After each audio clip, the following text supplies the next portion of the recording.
Hey everybody. Welcome in, welcome in.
Welcome in everybody. This is our live Gamedev This is our live game dev stream for January 8th, 2025. Rob is on his way. He got hung up at work. But never fear. I am here. I'm going to do some stuff until he gets on, and then we're gonna we have some things we need to talk about today concerning the game, timeline stuff. There's a game jam starting next week that we're doing, so some things are going to get put on hold while we do this game jam, so that is going to cause a little bit of a delay. Right now I'm trying to figure out, because I'm not super like, this is my first project I've ever done in Sprite. So I'm really, what I want to do, I'll show you what I want to do first. There's a builder guy that I made, right? And this is kind of this is his sprite sheet. Oh my god, Jessica. Wait, hold on. How to make follow alerts. I forgot I need to figure out how to do this because Jessica likes to troll me. Oh my god, Jessica. I was explaining something. Alright, let's detour the stream real quick. I need to figure out how to prevent you from doing that. Hold on. Oh my god. You follow and unfollow every time just for the alerts. Okay. Hold on.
Or Ammo's up. yeah.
Jessica, you're ruining this for everybody, dude. I'm gonna have to turn off follow alerts.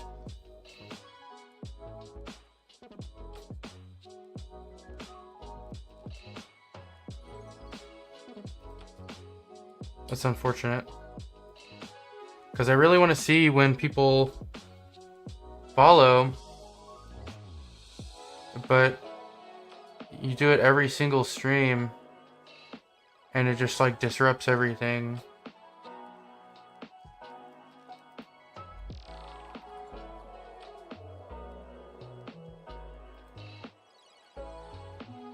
That's unfortunate.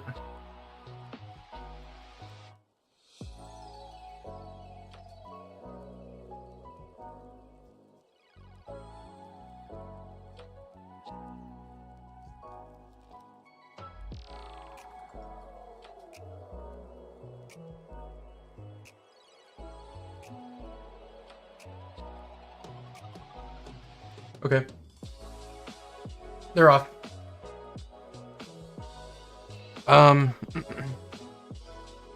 Anyway, what I was saying.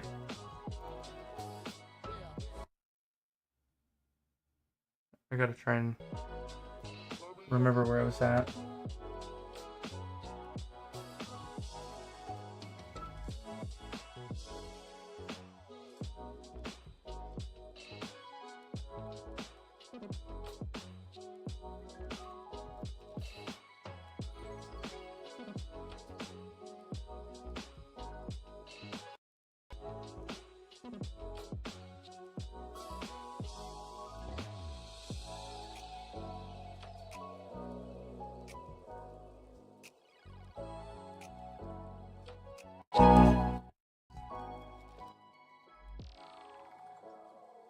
There we go.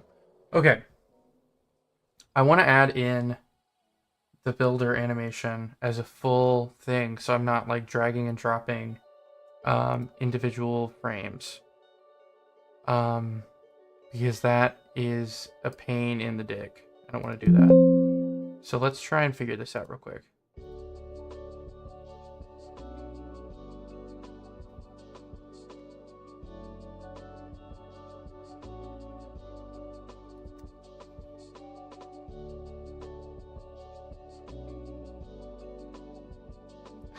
I still love this one so much. Wait, why does his eyebrow flip up right here? He needs to just walk in this one.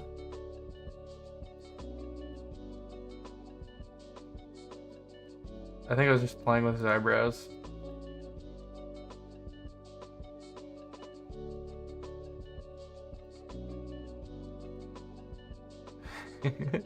He literally looks like the dude from Lego City, I swear.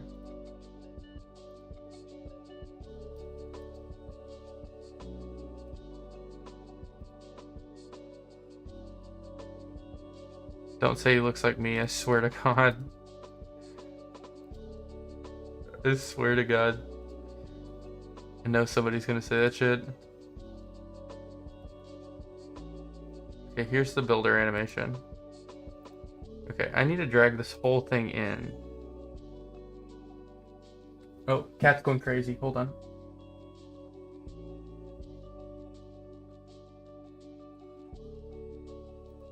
Hold on. He wants in.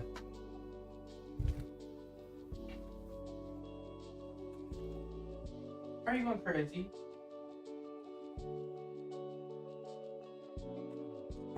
What's your problem?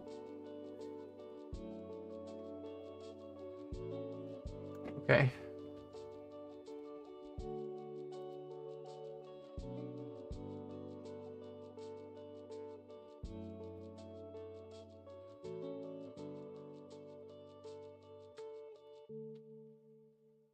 Nezzy?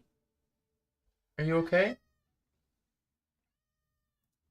Why are you yelling, buddy? What's wrong?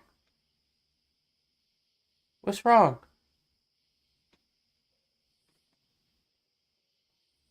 I don't know why he's upset. Oh, he wants down? Oh, okay. All right. What do you want, buddy? Okay. I don't know what that means. Anybody speak cat?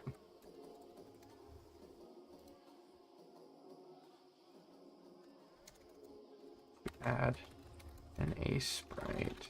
Mission to an A sprite.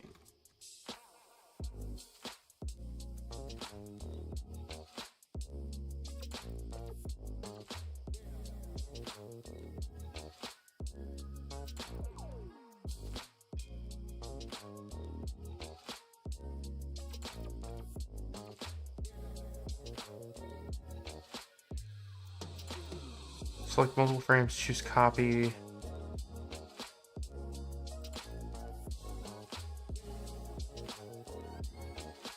Huh, so okay, so I should be able to do that then.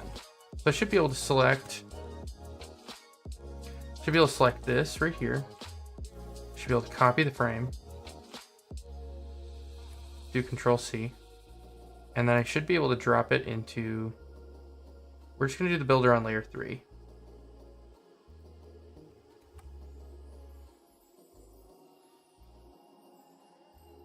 Okay, but it added him to layer 1.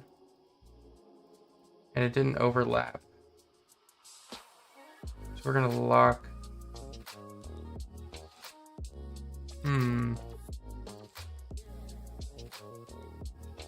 Is it because they're linked?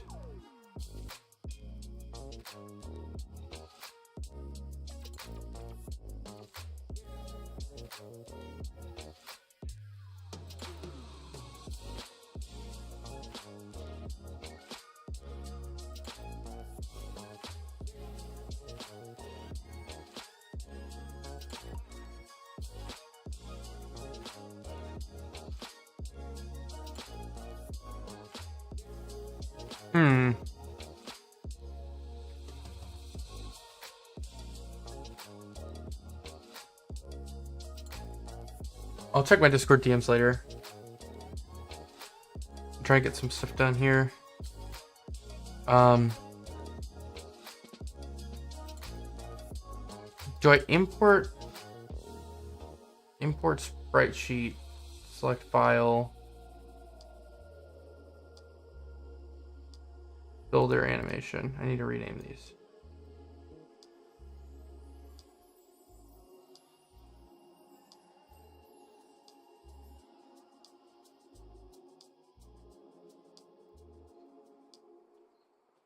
Huh.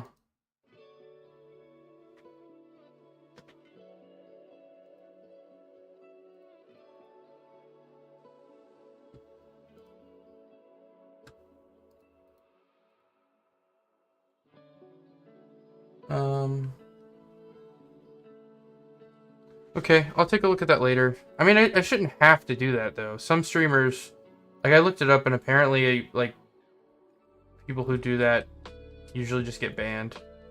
But I am a tiny streamer, so I can't afford to just ban people willy-nilly over silly things. So I just ask people to respect the rules. I don't want to have to ban you, Jessica. I really don't. I don't want to. But you gotta follow the rules, man. If I had like 10 people in here and you're just sending follow notifications all the time, annoy people and make them leave, and that's not very good for trying to grow a community. So I just gotta watch out for stuff. I know you've been around a long time, but you still gotta follow the rules.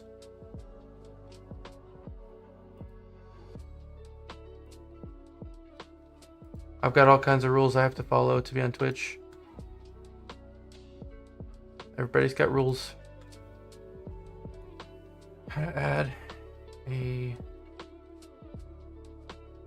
What's that called? Like...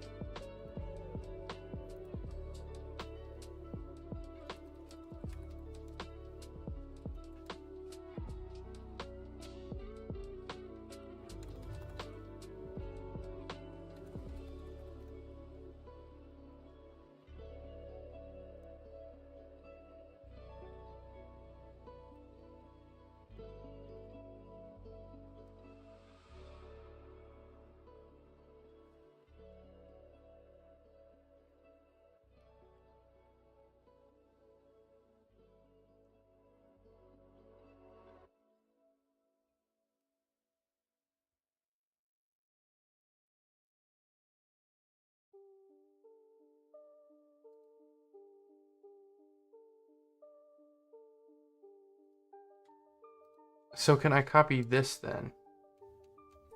The layer. And then paste. I can.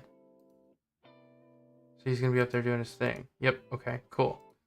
So now I can take these. There's probably an easier way to do this.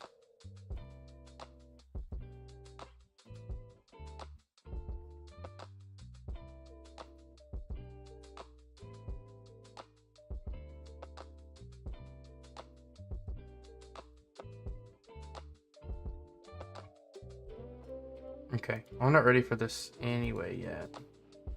We're gonna delete, delete, delete, delete. And then, cool. So we'll do it that way.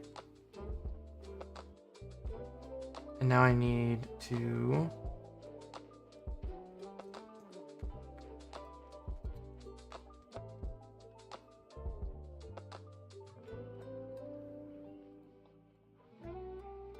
What did I name that?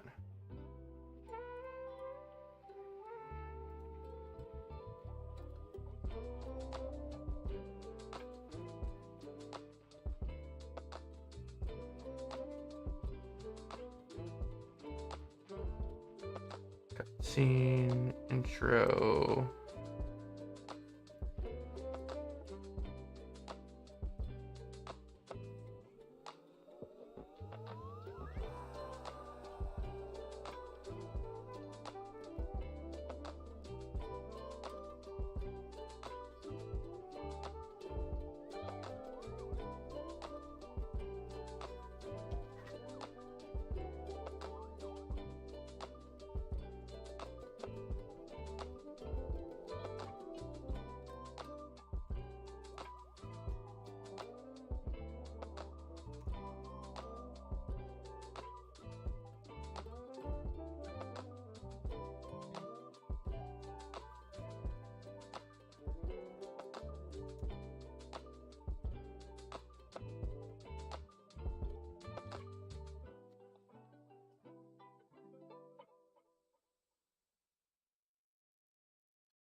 I'm checking for you, Jessica, but I really want to I want to get to work on the game, and you're really distracting me.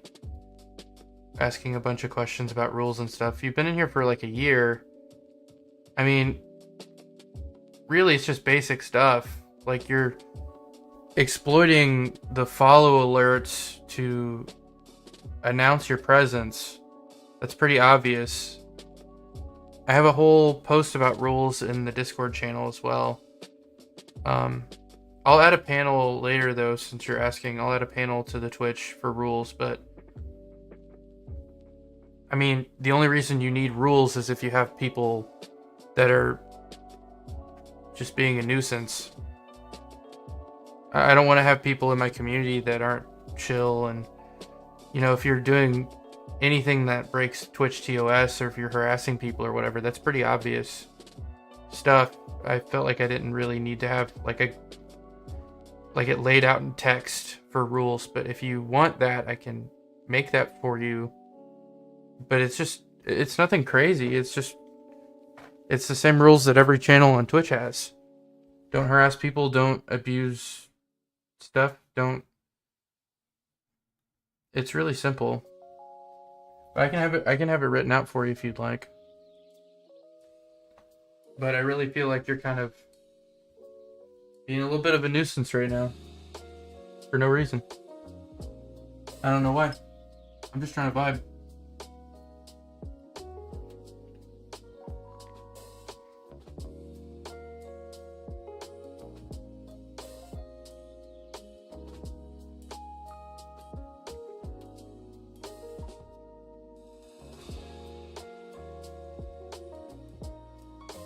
I mean, you can hang out and chat, but don't ask what the rules are just so that you can break them. What's the point in that? At that point, you're not being a good person in the community, and I should just get rid of you. You're being toxic.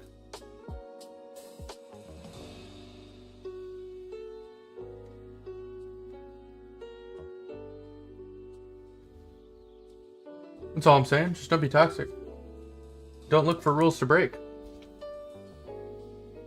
Don't try and evade things. It's silly. I'm trying to find a reference image right now. I don't know where the hell this went.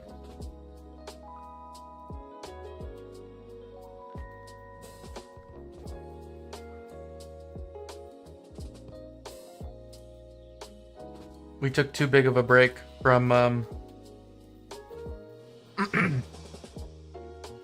from working on this stuff because of the holidays and everything. So it was after this.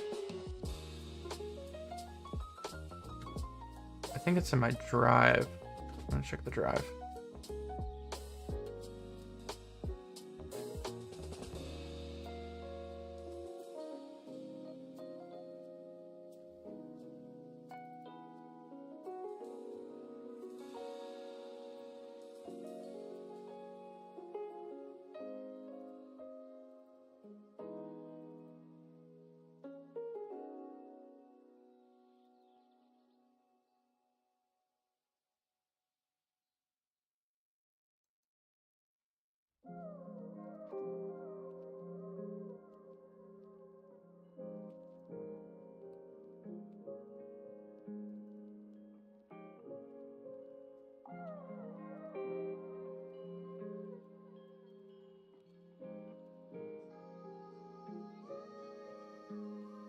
It's like the whole file got removed or something. It's not...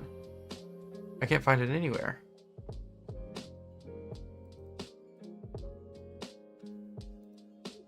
It was before that. Hold on, guys. I'm still looking.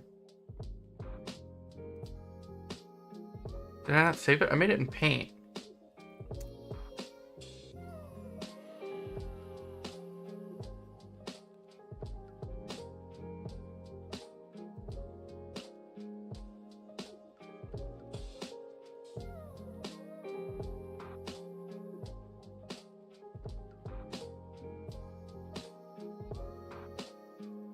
Builder plans, here we go.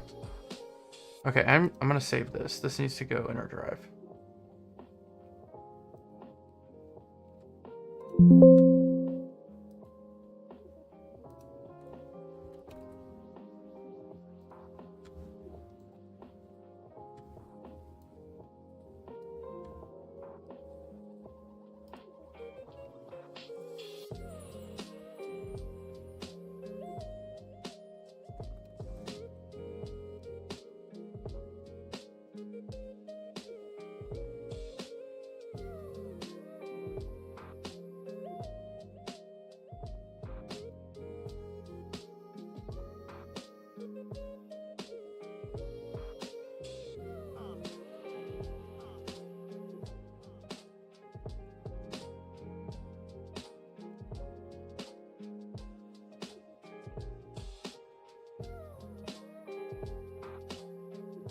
Okay.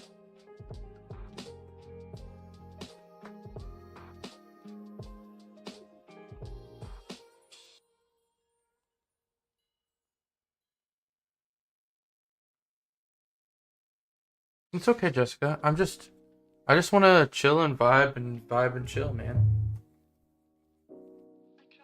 I just I don't want people in the community doing stuff that will annoy other people that are just stopping by, like new people, you know?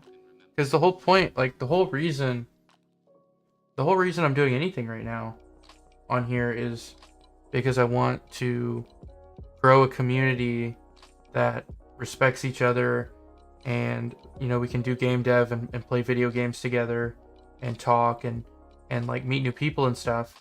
And if you have people doing things that annoy new viewers, then it's already hard enough to grow as it is, you know? Like, it's hard to get new people.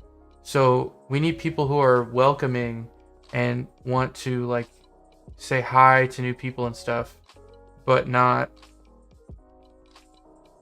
like do anything that's going to push people away.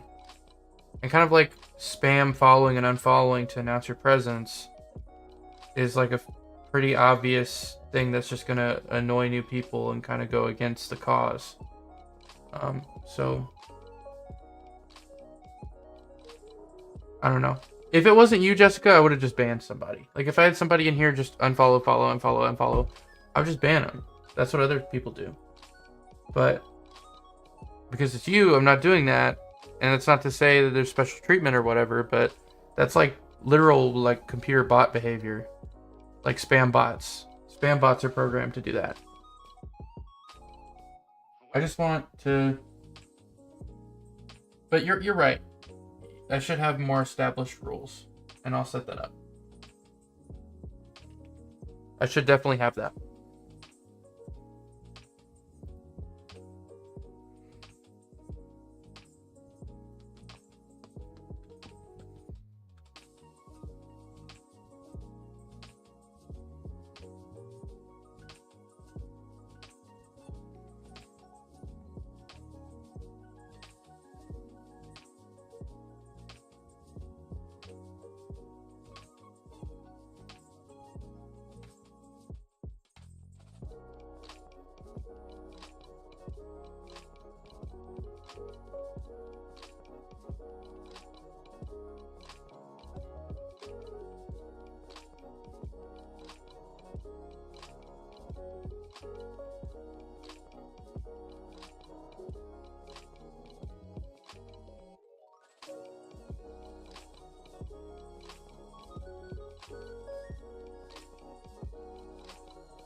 Oh, I should be doing this on the other layer, huh?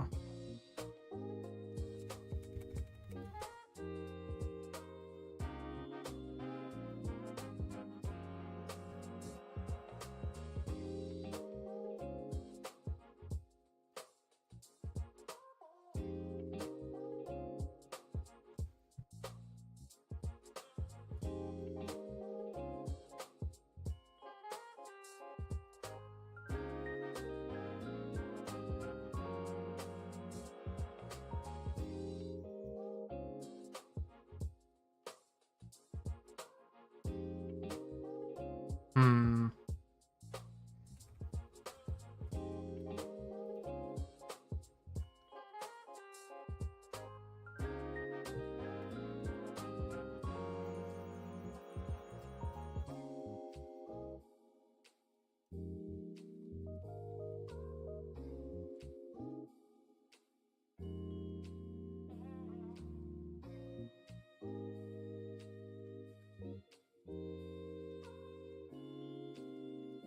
I'm getting tight. Got a long ass day at work. There we go.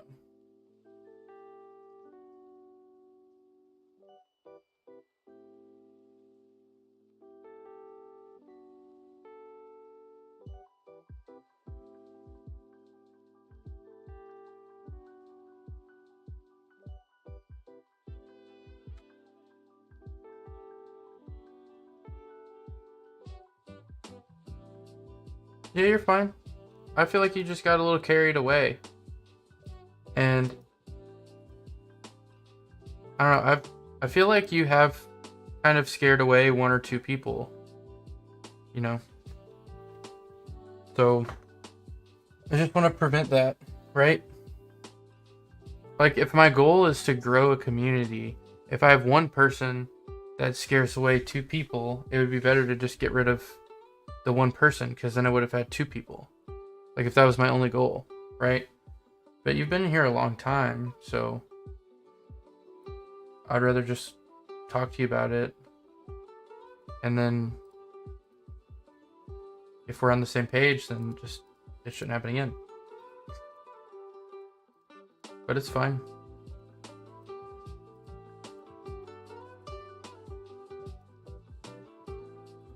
Okay, this needs to be hidden.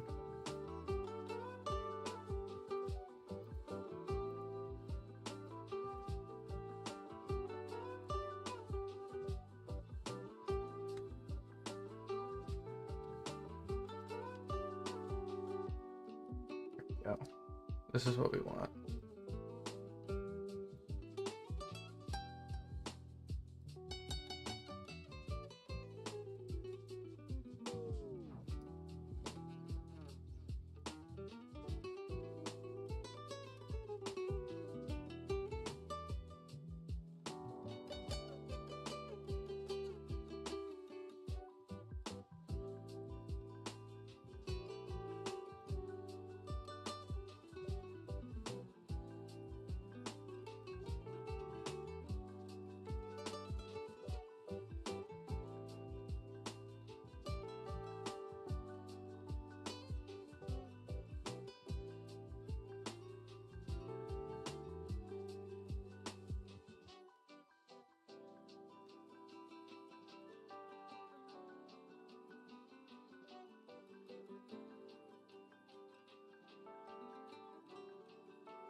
Wait, I'm so confused right now. What the hell is going on? Did I delete something I didn't mean to delete?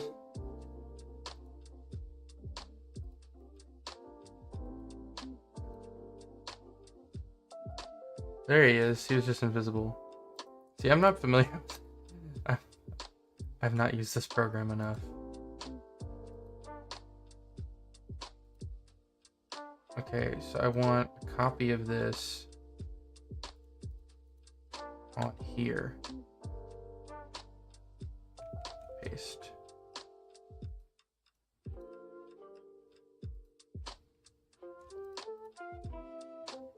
Copy. Paste.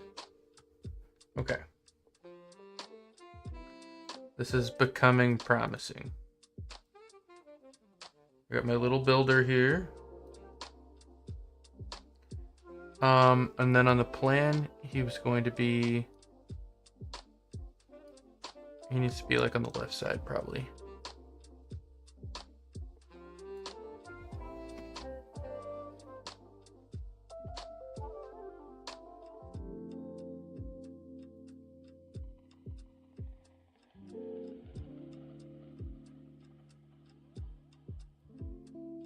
It's probably best to just add this guy in after the fact, I think. Like in the animation.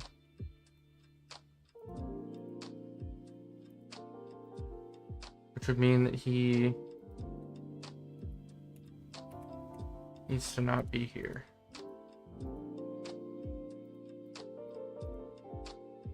That's what we're gonna do. Okay. So now we're gonna go to building the front, which this one needs to be copied.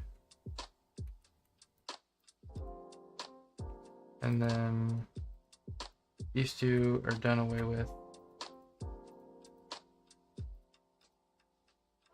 And then we're gonna go here. Oh, because the...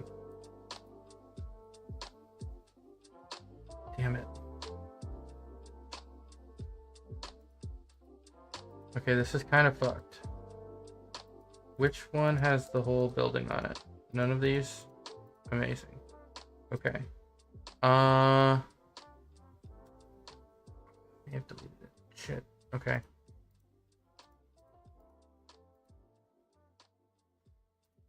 We're just gonna copy this one.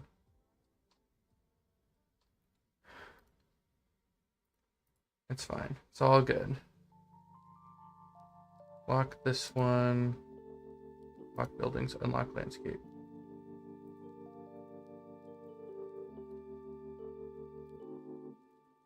We gotta make a transparent version.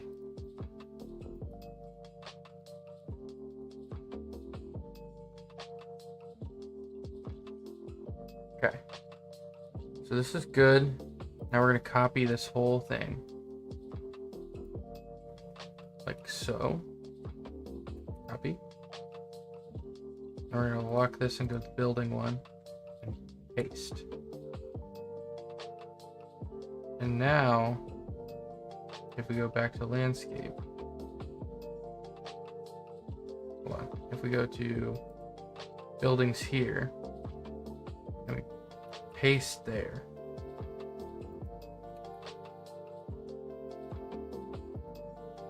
Like that.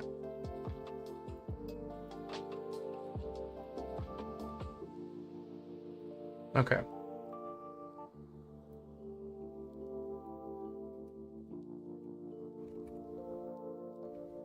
Getting a little lost in the sauce here.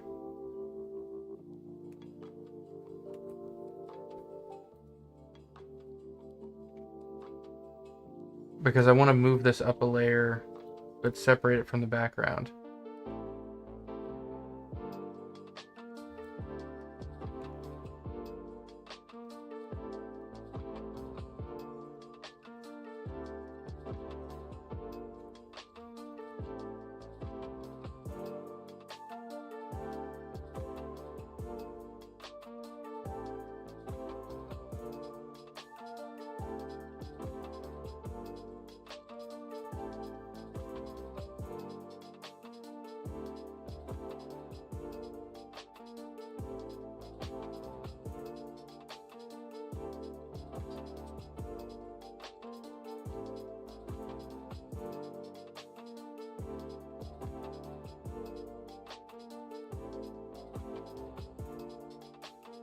Wait, you know what's easier to do than this? Paste it on this blank here.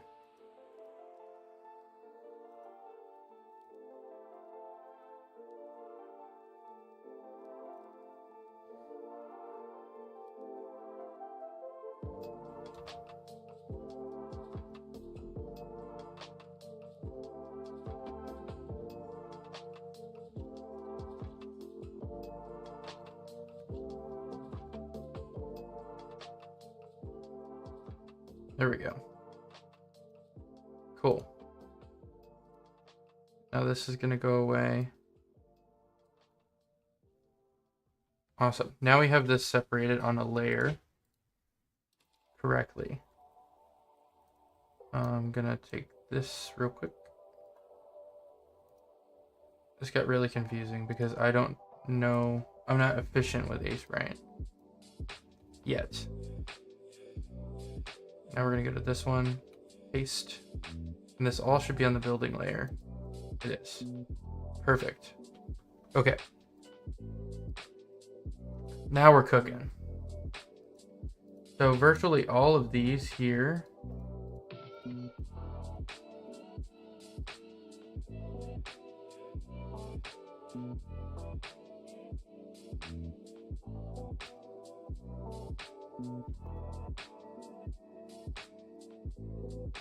okay. Delete.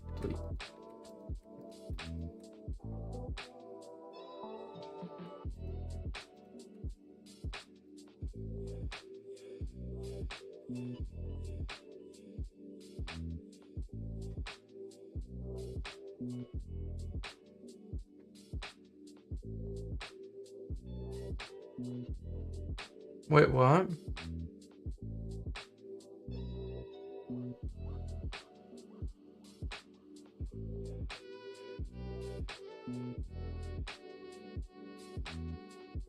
Why a house that's taller than wider? What do you mean?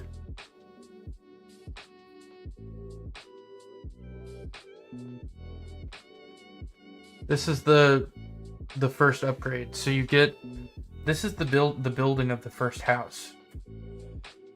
Like this is your bar at first. So if you this is the first cutscene. Like you're buying your new bar and it's being built for you. I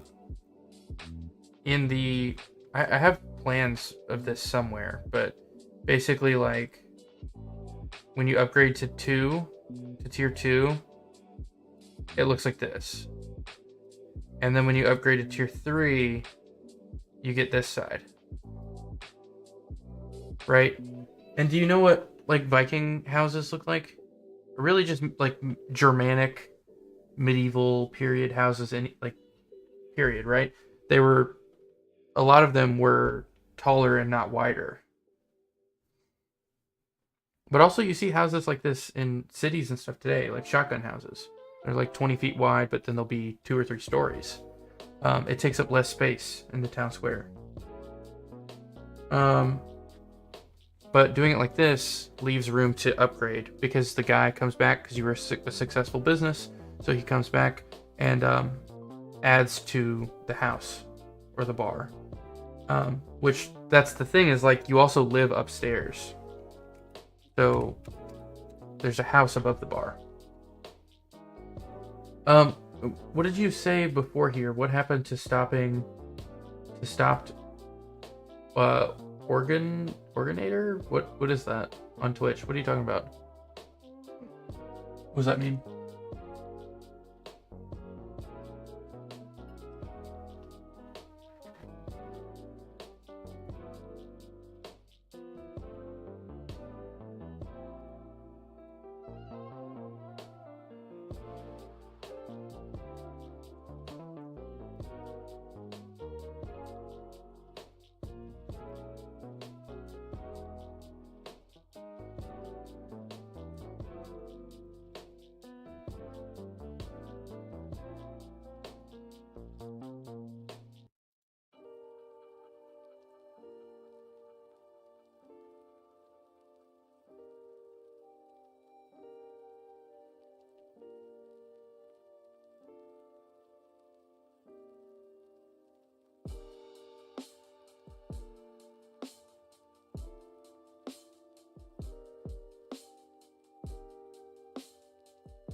I just want this part.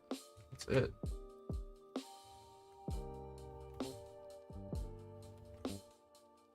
Bro, what?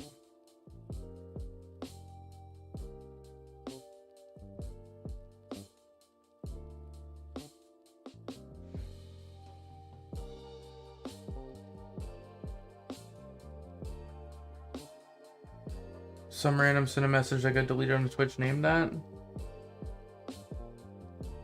Oh, yeah, there was a bot that came in here a few minutes ago asking for it was one of those like buy viewer bots that just comes in randomly. I have an auto mod that gets rid of stuff like that.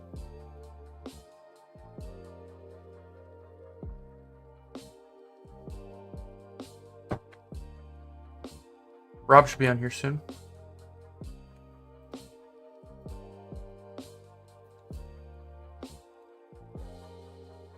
Oh, he says he's on now. Okay.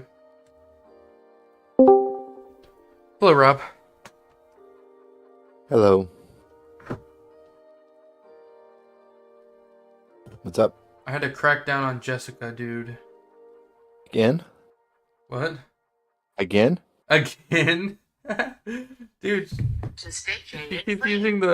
kept using the follow unfollow thing. Like every single stream, she would unfollow me at the end and then follow at the start of the next stream on both accounts. So it would send like big giant stream alerts every single time I went live.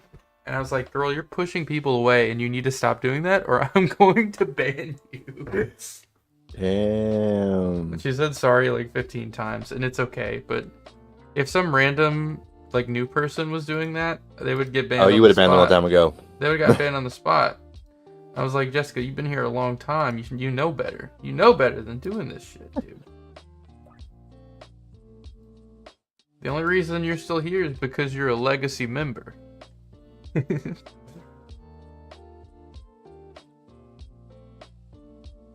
Right now, I'm just trying to fucking fix this shit, dude. I'm trying to fix the A-Sprite animation thing because when I first made it, I made it all on one layer. So now I'm going back and like trying to put things on different layers because it makes it so much easier doing it that way.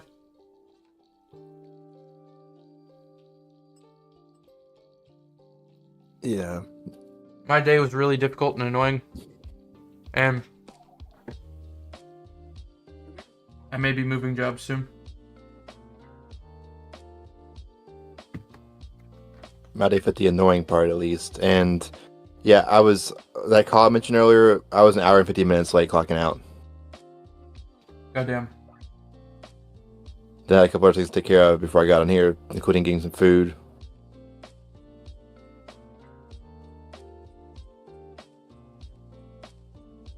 Taking care of car shit because I had to air up all my tires and shit because it's all cold now and like they all were like way under because it was cold.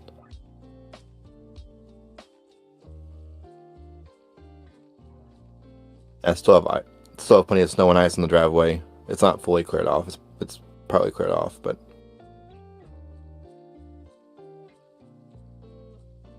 I felt enough to get out of there at least because I got to go in person tomorrow.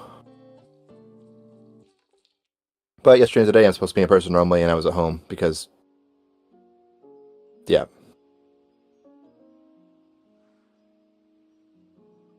It was bad enough for schools to be closed, and when schools are closed, we're allowed to also be remote.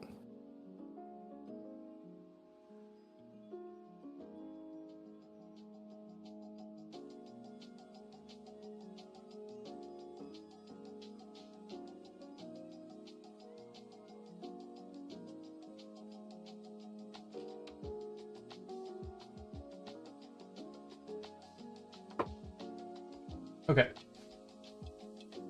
Oh. Yeah, I had one of those days at work where I was like, fuck this, and I was like calling my friend who's offered me a job in the past and been like, yo, when can I start? I talked to him for 45 minutes the minute I clocked out from work. I was like, I'm not doing this shit anymore. Because he makes the same money I make, and his job is way easier. Like, please let me. When do I start? What's my start date?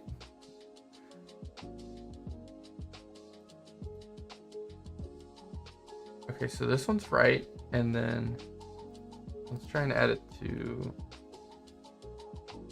I don't understand why it interferes with this though.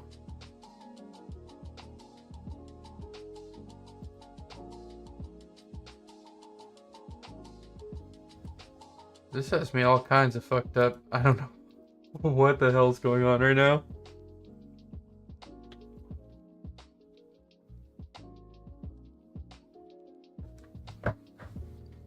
Like, I can't copy a bird over from this one slide to the other slide. And it's giving me a migraine. What are you looking at?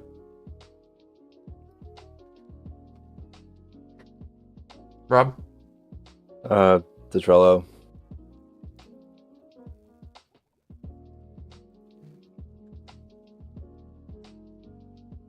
Okay.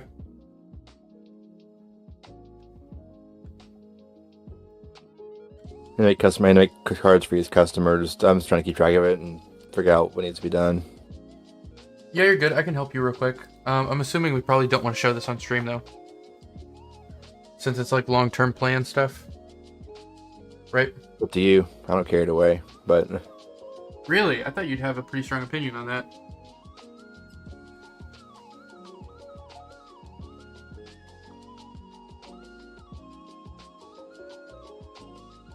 so each customer needs. I mean, basically it's just art and code for each one, pretty much. That's what it comes down to. The art's already there, but you know, that's as I add it into the actual project. Well, to some extent. Some We're not gonna know some of the art we need until we start implementing them, That's true. because they may have some special animation or something that coincides with their ability or their code. That's true. Like if we do a monk, I want him to have like, he needs to go into like a monk squat 100% and do like 2 punches or whatever when he talks to you. 100%. Yes, spawn logic. I won't have it any other way. So is it okay if I share your screen and we'll just walk through this? Okay.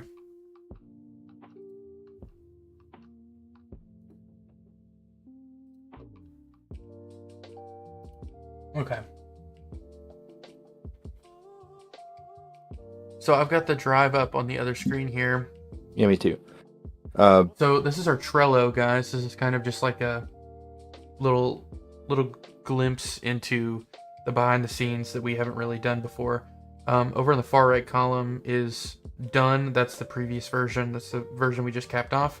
And then the middle couple tiles here are things we have planned, things we're working on. They're in various states, right? So not all inclusive, but yeah, this isn't everything, but for the right now we're planning out the next versions. This is 0.5. So in the to do column, we're adding the special customers because if you are in the Discord, which if you're not, you should join. We announced what 0.5 is going to be. 0.5 is the special customers and special events section of the game. So here, Rob is adding tiles for some of the different characters we plan on adding, some of the different special characters. These characters will have some kind of ability or some kind of effect that they have on either your day or your run overall.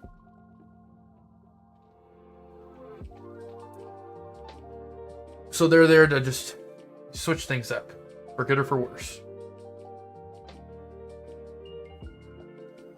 So Rob, here you're looking at the Duke here. Right. I was kind of trying to make a template kind of here, and I'll duplicate this card and change, the parts, of course. So I was like, what's each customer need? So they need art, they need spawn logic, which is one part of code, and then they need behavior logic, which is the actual it's technically it's their order, it's request logic. And this is just for people who actually go to a seat and order stuff. Those are what are considered customers in this context. If they don't go to the bar, if they don't take a seat and order something, they're not a customer or something else. Okay. But the behavior logic kind of encompasses their effect. Yeah. I think that kind of basically covers all we need for each one, pretty much. I would agree. We need to spawn them. We need to make sure they do what they're supposed to do, and then we need the art, which for a lot of these will be checked off right away. But again, we might review it. Decide needs some updates before it's done. Right? Might not, but so that's kind of all every customer needs. I'm assuming, right? I mean, it's yeah. We talked about the Duke. Basically, there's no tipping yet, but we could still like make them pay more and say it's a tip, right? But ideally, they're supposed to tip more. As it was a whole idea behind the Duke. Yeah, ideally it should be like a separate thing. Okay. Let's note down like tips extra for like fast service, right? Yep. That's basically everything for, right? I mean, that's for both. What these are pretty much going to be. Duke and the Duchess, so you can copy that. Change it to Duchess. Let's duplicate the card.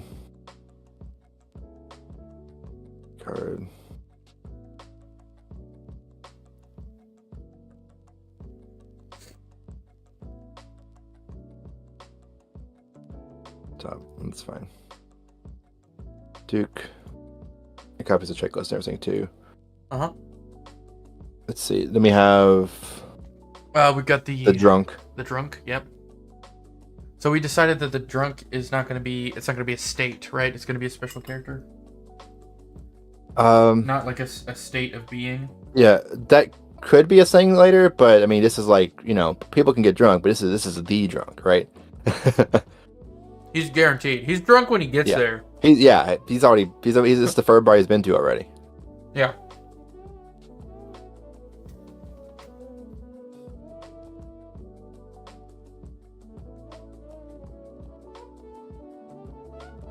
Then we have the friar. And update these two. That's the same stuff. The drunk. We said the drunk. He stays at the bar and just keeps ordering drinks, right? Yeah, he's there the entire day. And he just orders drinks on repeat. So he's not the guy who has the chance of breaking your chair, though. I don't think so. That would be regular people. The drunk is a seasoned drunk.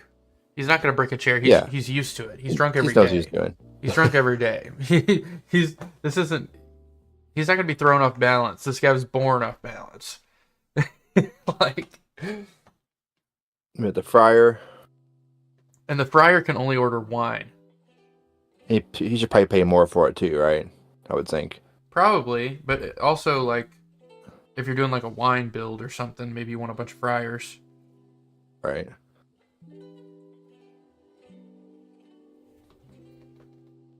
Wine's available at every level of tavern, right? Yes. No. It's not. That's a whole nother item on development. We're just getting ideas down here. Making it work. But yeah. So should he pay more for it? Should he pay like a slight increase for it just to make it like feel more impactful? If he's a special customer, he's rare. We could add like various upgrades that increase the amount of friars or whatever. But I would say he pays like 3x or something. 3x like the wine cost. That much more? I mean, you're supposed to feel good when you get a special customer who walks in and you can serve them. I would think so. I'm not gonna hurt to go the number right, but I'm gonna say pays extra.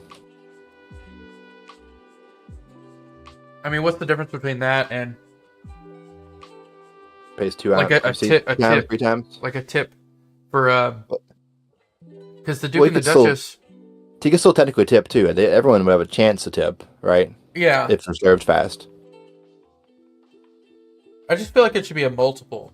Like if we make it and we can always change the multiple. I mean, that is true because big numbers actually do feel better. Honestly, like big impactful numbers do feel better than like little slight 2% increases and stuff like that. Yeah, you don't want it to be like, ooh, a friar. Let me get the wine. You want it to be like, ooh, a friar. He's gonna. I'm gonna be able to make my fucking. I'm gonna be able to repair my chairs later. Times 2 or times 3 for now? I think 3, man. Okay. I mean, you're talking about a drink that costs $10. Like times 2 is $20. That's like 2 more ales. Okay. Honestly, unless you have a bunch of friars coming in, even at ×3, it might not be enough. So the drunk do something extra too, as far as like, because for most people's builds, it's going to be bad to have someone taking a seat only ordering drinks all day unless you're built for it.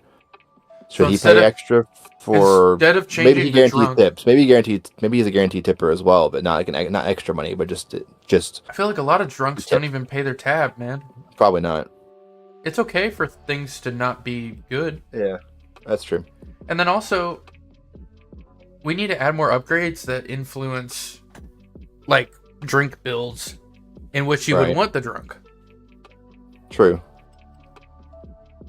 I guess that's the tough part of all this. That's the toughest part of this whole game setup is the balancing of like making like upgrades to playing it. And but don't worry about the balance until we get there, though. Yeah. Make it, and then we change the numbers. Yeah. Okay. So Friar always orders wine, pays ×3. Great. We have. That's it, right? We have Viking. What's he supposed to do? Leprechaun. Is Leprechaun gonna be a customer, or is he gonna be a? I think he should be a special character. But he should be. Also, isn't he size kind of weird? No. He's only 16 wide still. Well, he's the normal width. He's just 16 tall or 20 tall. Okay. He's shorter. He's still the same width as everyone else. Okay. Yeah. So, what should he do then? If he's a customer who orders a drink, what's he supposed to do? Well, he wouldn't order a drink. He orders something. If he's a customer, he orders something. I mean,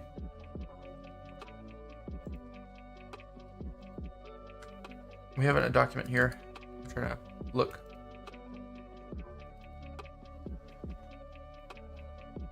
Maybe he should be tied to an event then.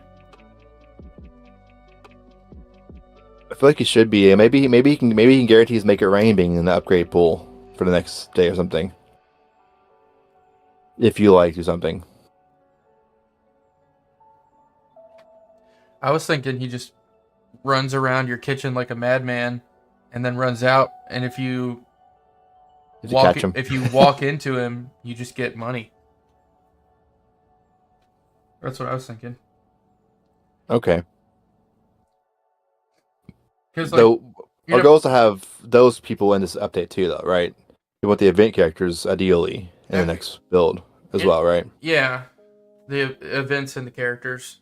But in like a perfect world, he would like drop a little cauldron of money or something. If you caught him, not a big deal. Yeah, we can make him drop something on the ground. And drop some gold. But that's like way in the future. Maybe.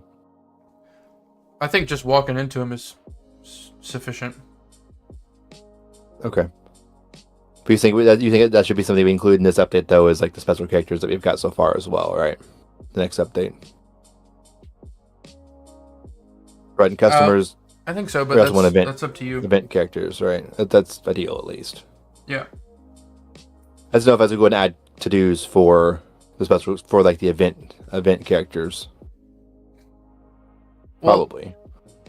We just put the characters down here, and then if we don't have their ability nailed down, we'll just add that when we get to the card. Yeah. But let's go on and get the customers in there. What about the off-duty guard? Like, looks like a guard, but he's just like a standard guy, and he's like not working. That could make sense. Are we still going with that guy? Well, that was your idea. Because he could walk in, but he walk in and he looks like a normal guard. Would he still have like an aura protecting like potions while he's walking, or would he not care at that point? No, this guy doesn't care. Okay, but he wouldn't order one though, because obviously Guards maybe. Drink. But he wouldn't order. Would he order a potion? Still potentially. I don't know. We haven't talked about that yet, but I think he should just walk in and be like a normal customer. Right. But he just looks like a guard. What would his behavior be beyond that, though? Or would he just be a random, like, just normal customer who happens to be a guard? Should be something special about it, I feel like, but not all special characters are good, man. Well, it sounds like he's just neutral though. He's just a character. There's no logic. He's just a man in town who got off work and doesn't care to shut you down because he just wants to drink. Right.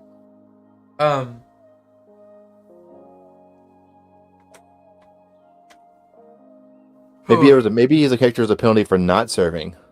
Maybe if you don't serve him, like he makes him a guaranteed to bar guard captains next to next guard the spawn or something like that.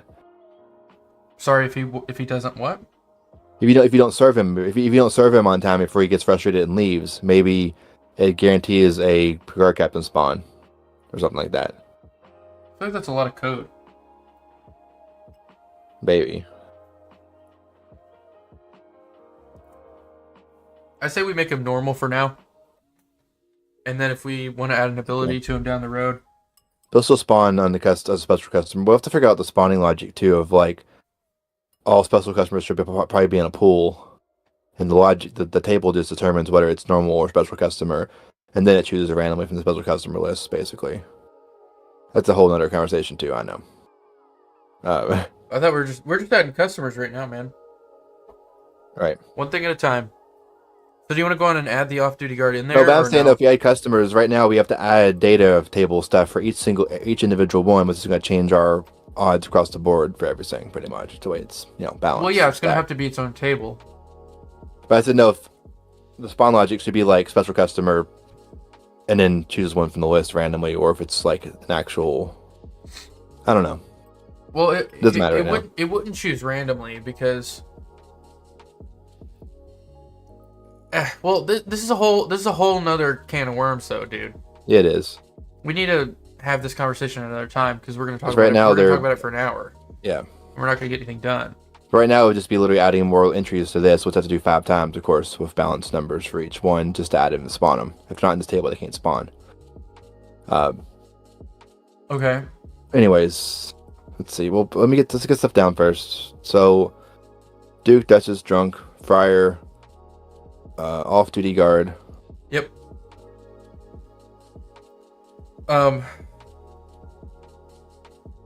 We have the Viking. The Viking only orders mead.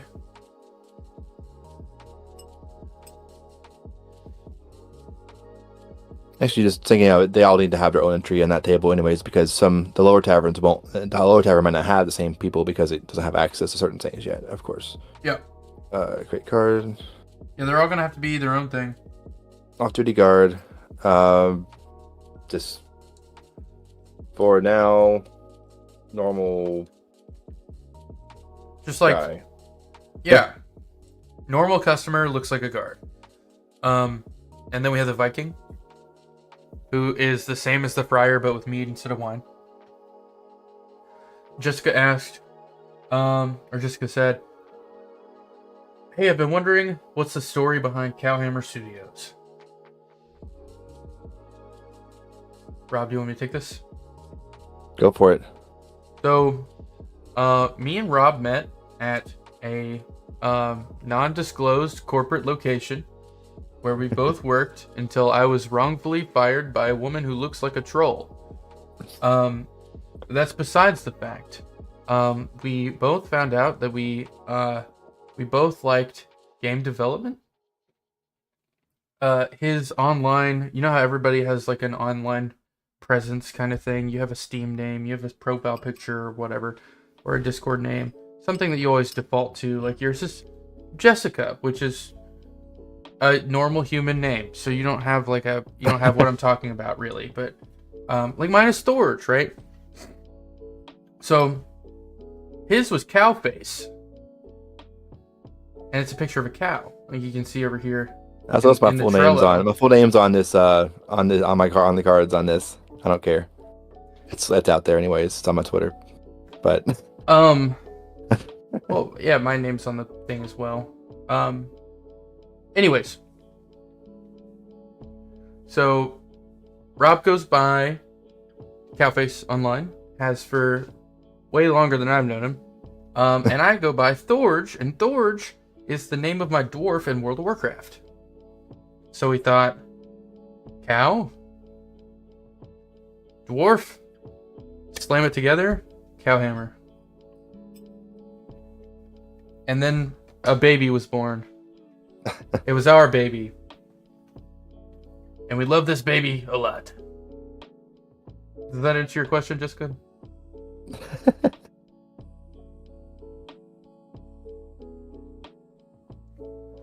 When a cow and a dwarf. I'm just kidding. Really, we couldn't come up with a name, so we did what most people do and just slam two things together. Because we're 50-50 on this thing. Let's see. Okay, we got the Viking. Always orders the mead.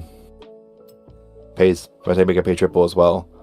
See, like if you started this with Rob, it would be Cow Jessica, right?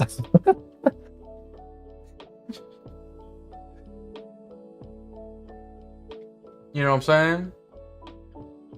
Why'd you say huh from a different account?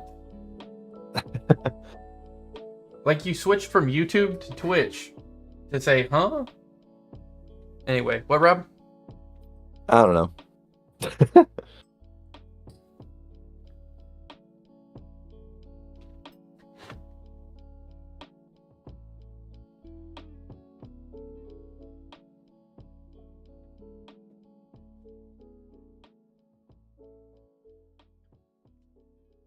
Okay, so we talked about, so we have always mead character and always wine character. It's going to be an always cider character. What would that even be?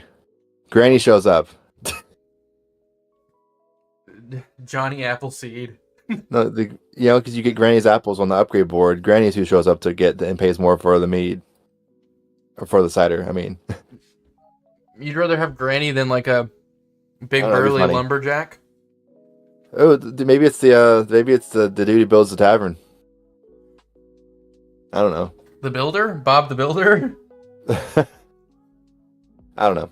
I was just curious. I was just thinking, like, who else could order just one thing, right? A guy who looks suspiciously like an elf-like character from an adventure game where you save a princess who happens to order red potions only. That's crazy.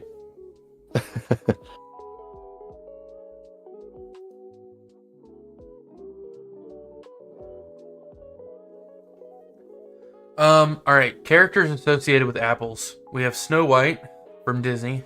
We have Applejack from My Little Pony. We have Lucifer from Hazbin Hotel. We have Ryuk from Death Note. Yep. I was thinking that actually. Then we have Sir Isaac Newton from Real Life. Two gods of death love apples. The guy who invented gravity. You got the lowly worm from Busy Town. We have doctors. Doctors love apples. That'd be funny. We have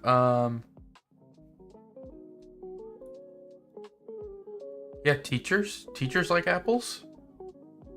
Captain Barbossa from the Pirates of the Caribbean. Eve from Legendary Adam and Eve.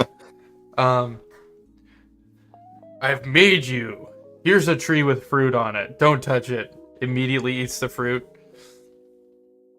Women. I'm just kidding. I'm just kidding. I'm just kidding. We got. Who else loves apple? Steve Jobs? Steve Jobs loves apples? My God. We got that apple Pokemon. Appleton. We had Appleton, which is literally just a worm that ate through an apple. Wow, the Pokemon team has gotten so creative. Yeah. I'm telling you all, I absolutely loved Pokemon my entire life, and then they invented Garbodor, and I didn't care anymore. I went from absolutely loving something to resenting it. Garbodor? Once you start making a trash bag character and you're telling me it's real, then I just lose my... There's some out there ones. I mean, there's still ones I like from the newer things, but most of them I just don't But it ruins the immersion. Remember? It ruins the immersion. Most of the new ones are forgettable, honestly. So many of the new ones are just forgettable. They are. But it's not just that. It's like, when I was a kid, like, I wanted to fucking go into Pokemon games and catch them all, dude. Catch them all. When there's 150, that's doable. When there's 1,500, that's not so doable anymore. Well, it's not about it being doable. It's about them actually looking like things that could exist. Now we have like a stopwatch and Kling Klang, which is just two like it's obviously human-made gears. And I'm supposed to believe that I just found this in tall grass somewhere. It's funny though, because Gen 1 was mostly like animals. Like Gen 1 and 2 are like majority like actual animals, straight up. It was more. They ran out of animals. It was more immersive. They ran out of animals. So just making shit up now. Now they're just like, oh, my sparkling ice bottle. Let's put eyes on it. And a fucking wiener. The freaking ice cream cone. Hmm? You're aware of the ice cream cone one, right? Yeah, but the Garbodor is worse in my opinion. Now I do love Kling Klang though. Clink Clang and then Kling Klang. Because of course I played like the first 4 gens originally and didn't touch it again until I had a Switch.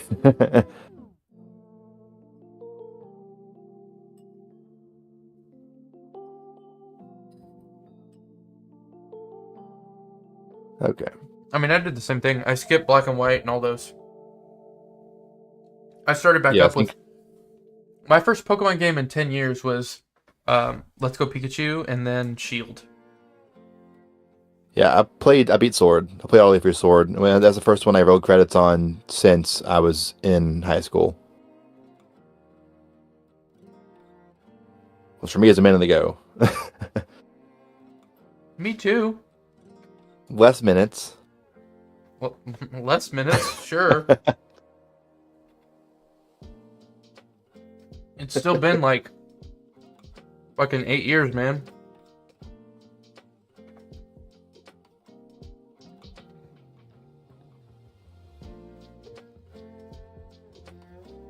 Okay, we need to... Okay, what else do we have to add right now? I still like the idea of Johnny Appleseed wanting cider. Because it's like, he's like... How do you like make a character who's like, oh, someone can see his character at a glance at this resolution and be like, hey, that's Johnny Appleseed. That's cool. I wouldn't recognize it probably. Well, he would have a little dialogue box. All the special characters should have a name and then like a little box of text. And it should say Johnny Appleseed. Probably. It should say Johnny Appleseed so that you can get to know the special characters.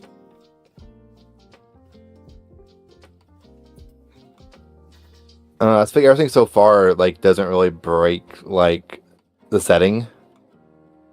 We're not gonna keep to the setting, obviously. We're doing ridiculous shit. But we have a leprechaun. That is fair. I don't think... Wait, what do you mean breaking the setting? Johnny Appleseed was... he's an American myth from the 1700s. I mean, that's only like... This ain't America. Our game takes... is Europe, obviously, because that's where medieval is. He sailed... Europe is where medieval is. Add that quote. Wait, that's actually insane, because I feel like that's like the American... you know, education system at work. We still think right now it's like medieval Europe over there in Europe. Come on. I don't. I think that they're more advanced and I'm envious and would like to become a citizen one day so that I can leave my shithole country. Fair. But, I like the idea of branching into myths. Preferably, like, European myths, but we could go anywhere, really. Like, exclusively. We add from like, yeah, I don't know who would even fit that. Exclusively for special events and special characters, though, because it's like the random, like, because it's like such a rare thing, and then you're like, oh, it's the Mothman. He shows up, orders lamp. Well, Johnny Appleseed has a copper pot on his head, and he'll carry an entire apple tree with him. That won't fit. But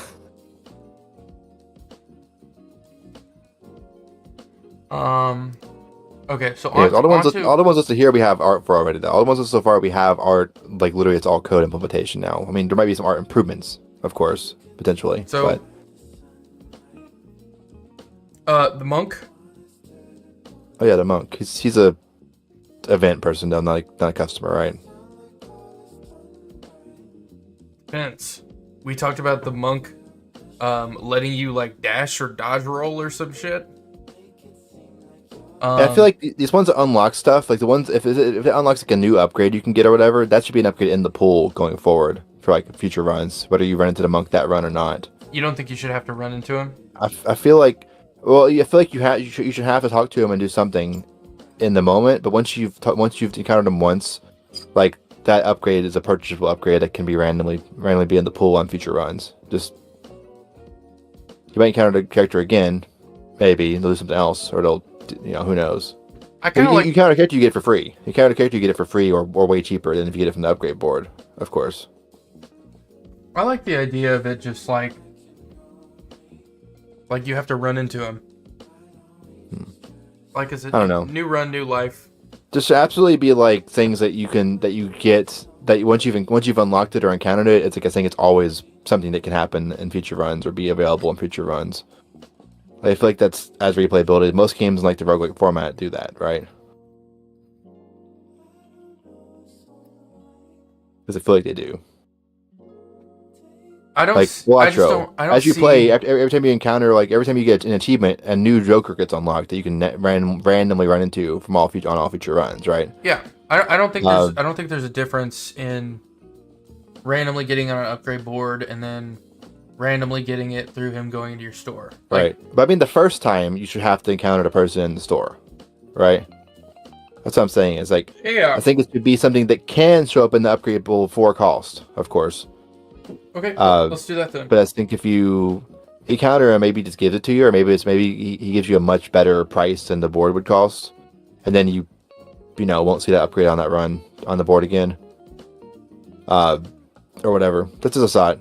Again, we haven't really implemented anything tied to that part of it yet. So I think we're getting too in the weeds again. Yeah, we just need to add a card for the monk, and then this is kind of the that's an event, but he is going to be an event character who like walks in and doesn't go to a seat and order a drink, right? Or does he?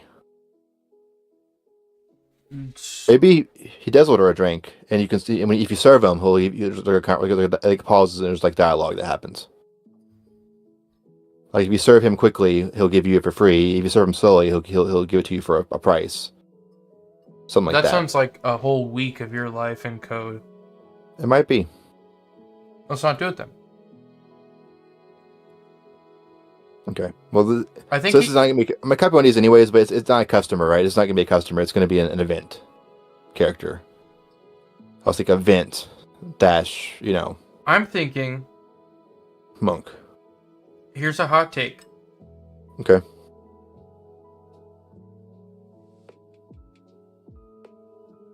Would there be a way to make... Well, they can still go on any customer path. They don't have to order a drink. They wouldn't use a customer path. They don't have to necessarily order a drink. We can make them not order a drink, technically. But I kind of thought that maybe that they would walk in and just kind of stand around somewhere, maybe. Like there's like a specific special character slot. Yeah, exactly. Where's the tavern? Let me pull the tavern. 2D view. So, like, for example, maybe they come in, maybe they stand at the end of the bar here. Or maybe they stand over by the doorway, right? Like, maybe they just stand by the door, so you actually have to go out of your way and talk to them, right? Mm-hmm. Which takes time away from, like, your serving customers thing, which is a downside to it, potentially. Or I could have a couple of different paths. Maybe they can either stop walking the door and stop here, like, by the doorway, or they can stand at the end of the bar, or they can, like, go chill, like, by the musicians or something, right? I don't know. I think by the musicians or, like, below the door is the best option. Right. But we could do more than one and make it pick one randomly, just like the customers and stuff do. I mean, that sounds like another future edition. That's already It's already coded though. Like the logic for this is copy paste. Okay. To make a new type of thing that walks in on paths and picks a path randomly. That's already coded. That's have to add a new set of paths, basically. Now, what do you do for the special customers that order drinks? Well, the special... Because the Duke and the Duchess are... That's the distinction, right? That's why right now, if anything coded as a customer, we'll use a customer path. And we'll go to the bar, we'll order a drink. We could make an override to make them not order a drink and just chill if we want to. That wouldn't be a big deal. Okay. So you think they should go? You think it should like? But they're coming into a bar. Like they're not coming in just to stand in the corner and hang out, right? They're still coming to like. Most people would still be most right. There can be special ones who aren't. Like, there can be special Mothman ones doesn't need Mothman doesn't need a drink. A deity walking in doesn't need a drink, right? But I guess that's the distinction we need to figure out. Is that right now anything that's a customer will be something that takes a customer path, sits at the bar, orders a drink. Here's something. my thing.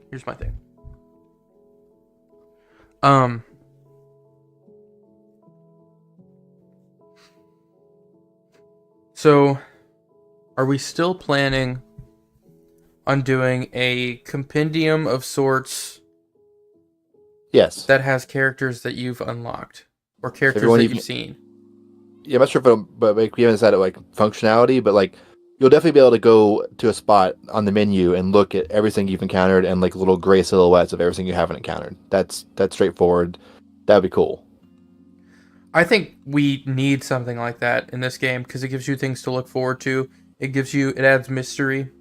We'll do like little toast notification too, where it's like journal updated or something like that when something new gets added or whatever. Yeah. Or Well, stuff like that is way down the road though. I know. Notifications. I was trying to picture it of like, oh yeah, you've like a journal option you can open up from the menu and view like.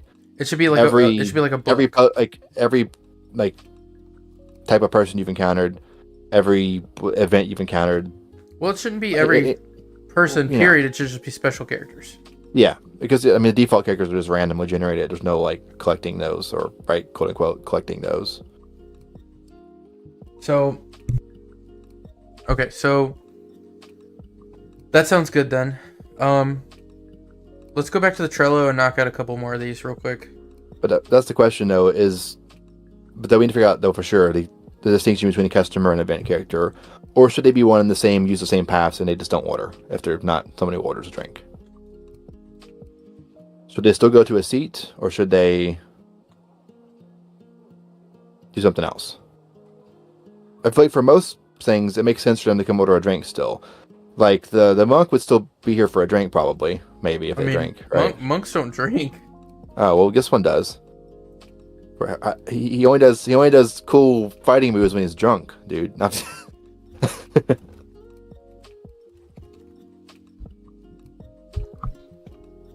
Buddhist monks condemn alcohol and its consumption. Okay, well, potions aren't. Magic potions aren't alcohol. Ordained Tibetan monks cannot drink alcohol.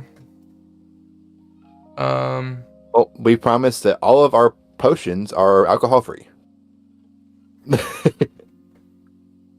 They would do other stuff, but they're not get you drunk. Yeah. Okay. I still feel like we're talking about stuff now that's not relevant or going to get us anywhere. It is though, because anything I put as customer, I'm gonna. These are all customers, right? These are all. If it's not a customer, I don't want to put it as a customer. I want to list it elsewhere so I can distinctly work on it separate. That's just a preference thing, probably. It 100% is, but it's fine. It is. But if it's not gonna be a customer because all the logic around ordering it, all the logic I have right now is centered around changing what they order dynamically. Okay, so everybody that you have in here right now is a customer and should be a customer. Yes. The guard, the Viking, the friar, the drunk, everybody in here should be a customer. Absolutely. So the monk doesn't have to be. He probably shouldn't be because he wouldn't realistically get a drink. They would probably condemn potions too. If the potions were real, monks would probably condemn magic potions as well. Okay. Probably. Let's duplicate one of these. Doesn't matter which one. Card. So like.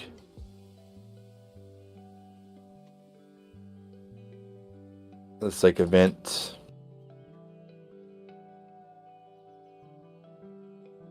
Something like that.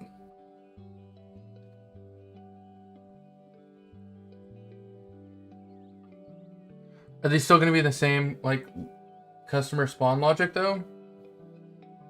If they have a separate path, there'll be a separate role for that, which usually rolls nothing, right? It would check every X amount of time. It would basically roll like something like a 20-sided die every X amount of time, and only a 20 spawns, right? The special customer or something like that, or special character, the event character. Okay.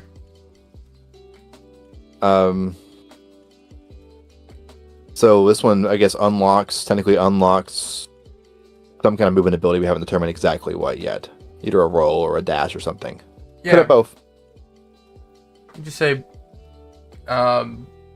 unlocks like dash upgrade.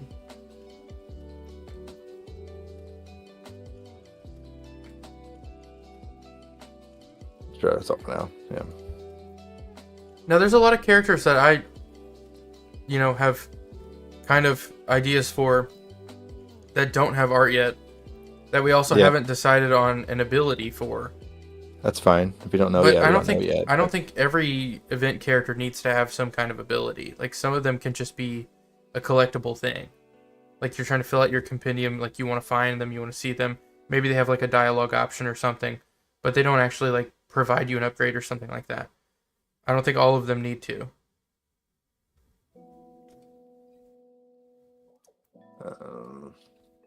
So I can copy it later if I need to. Some of them should just have. Some of them you should just be able to talk to. And maybe they provide like some story or some background or some kind of dialogue, right? And it is like the collecting aspect too. Is like I haven't seen this person before. I haven't talked to them before. I'm gonna talk to them and get them added to my list. Yeah, and it's, but that's what I was trying to get across to you. Is not all of them need some special coded ability, because we'd be working on this game for 3 years.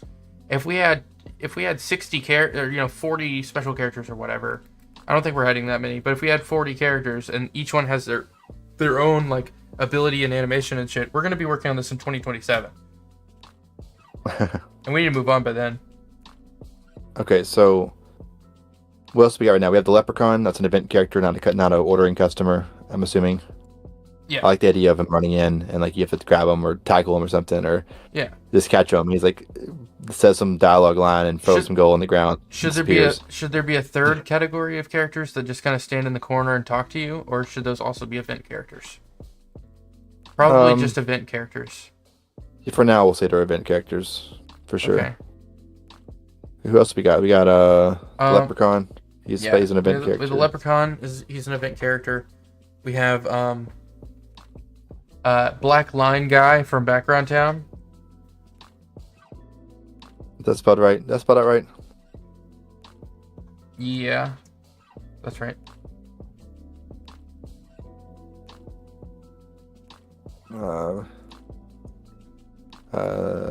Catch him to get free money. Get his gold.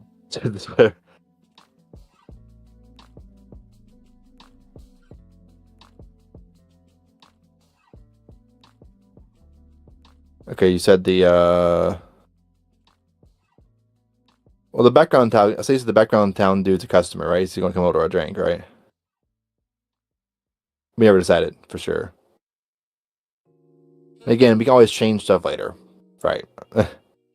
Yeah.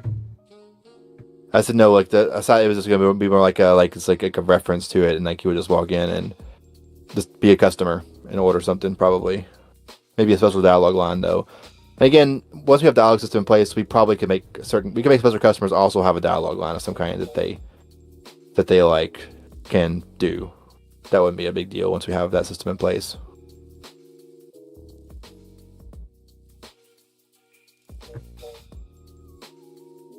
Black Line Guy from Background Town? He should just talk to you. He should be heated. Is he mad? I mean, I I don't think that's decided yet. Background Town is yet to be discovered. Yeah. We got to build the game before we build the game within the game. Right, and that'll kind of exist as like an aesthetic thing before it becomes functional, anyways. Right, it'll start out as an aesthetic thing that we can add functionality to, and other extra stuff to, progression stuff to later. He's still an event character, 100%. He's still. So he shouldn't order. He should just like show up in the tavern, walk around, chill out. You can talk to him. There's like background information that he gives. He should just provide information to you about Background Town, or have like some kind of joke or something. He should just stand in the event character spot and have dialogue, in my opinion. And there's going to be a couple here that should just have dialogue. If you're getting wild, by the way, we're putting in a glitch character.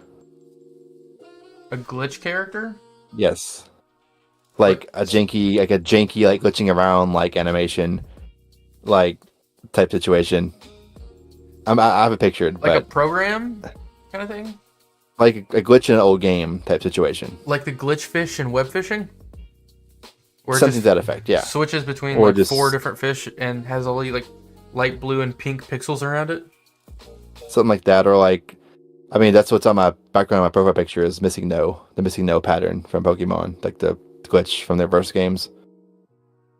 Wait, what is? Missing no? You're familiar?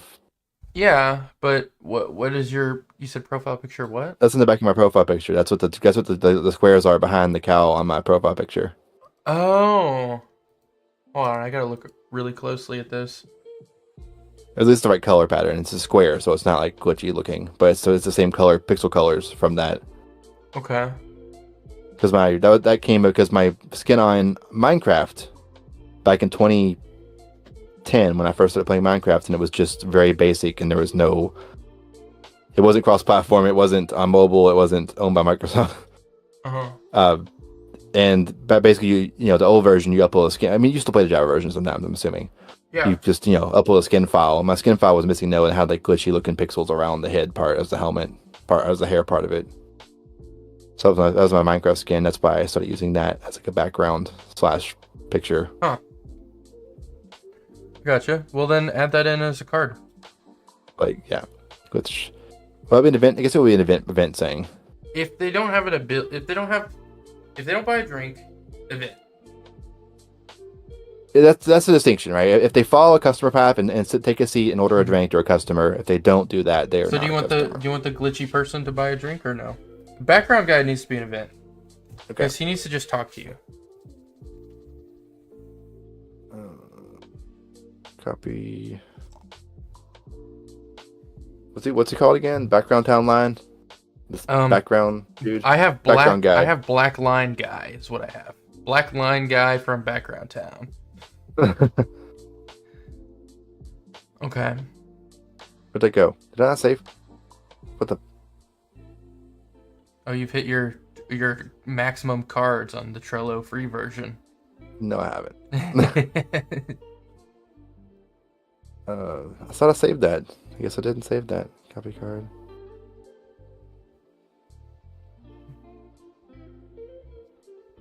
Line guy.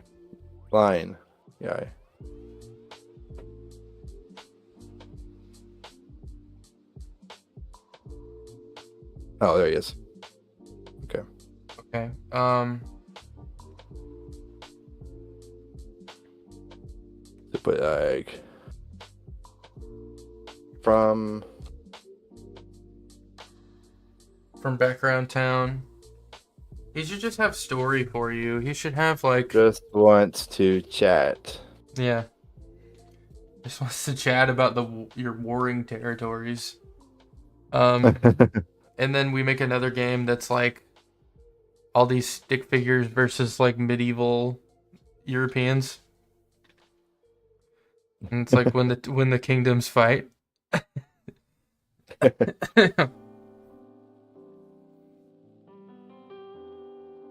Okay. There should absolutely be a dwarf that can show up as an event character, and there should absolutely be a cow person that can show up as an event. Or just a cow. If they're an event character, they don't have to follow the same rules of sizes or anything. If they have to sit at the bar, they can be bigger. It's not a big deal. Okay. The problem is the bigger ones sitting at the bar is where it gets kind of weird because they overlap stuff and right. Yeah. Okay. If they're just gonna chill in the tavern, they could be a bigger character. So it could just be a cow. They just wanders into the tavern. You want a actual cow and not a cow person? I'm not sure. These will be events characters. I was thinking like your Fallout 76 character, like literally just like a cow, like a cow suit with like a like a human, but with cow skin. I mean, that could work. So both the dwarf and the cow should be event people who just chill, just talk. Or they could do something too, but remains to be seen. I think they should have dialogue. Copy card. Dwarf. Dwarf. Dwarf. Dwarf.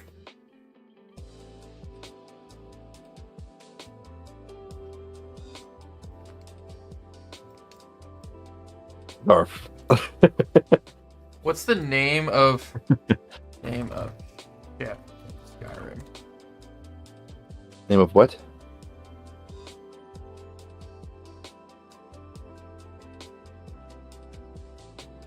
What are you asking?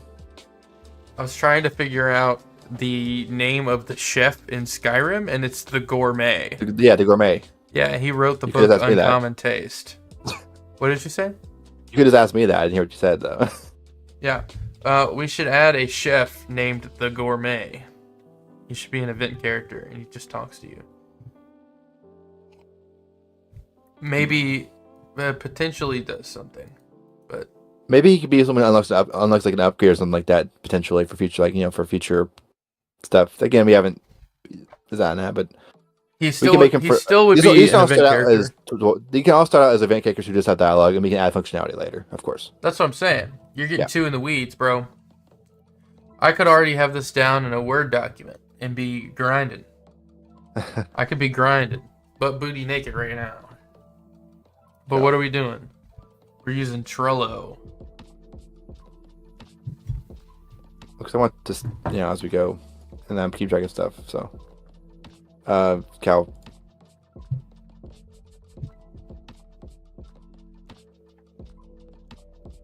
Trello is what the guy from the Weird Al Yankovic White and Nerdy music video uses in his free time. Probably. No, not really. He's playing Minesweeper. You ever play Minesweeper? Well, yeah.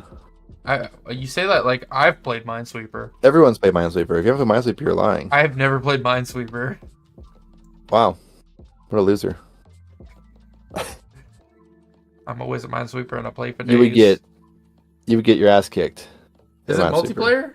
No.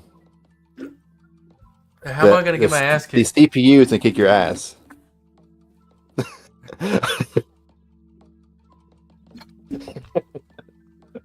But mine's going to kick your ass.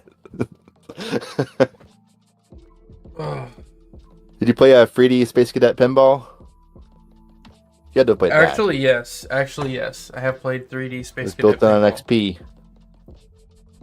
Or, I guess it was built on an XP. Yeah, it was. Alright, back to characters. Yeah. I think there should be a chef. There should be a famous chef. Yeah.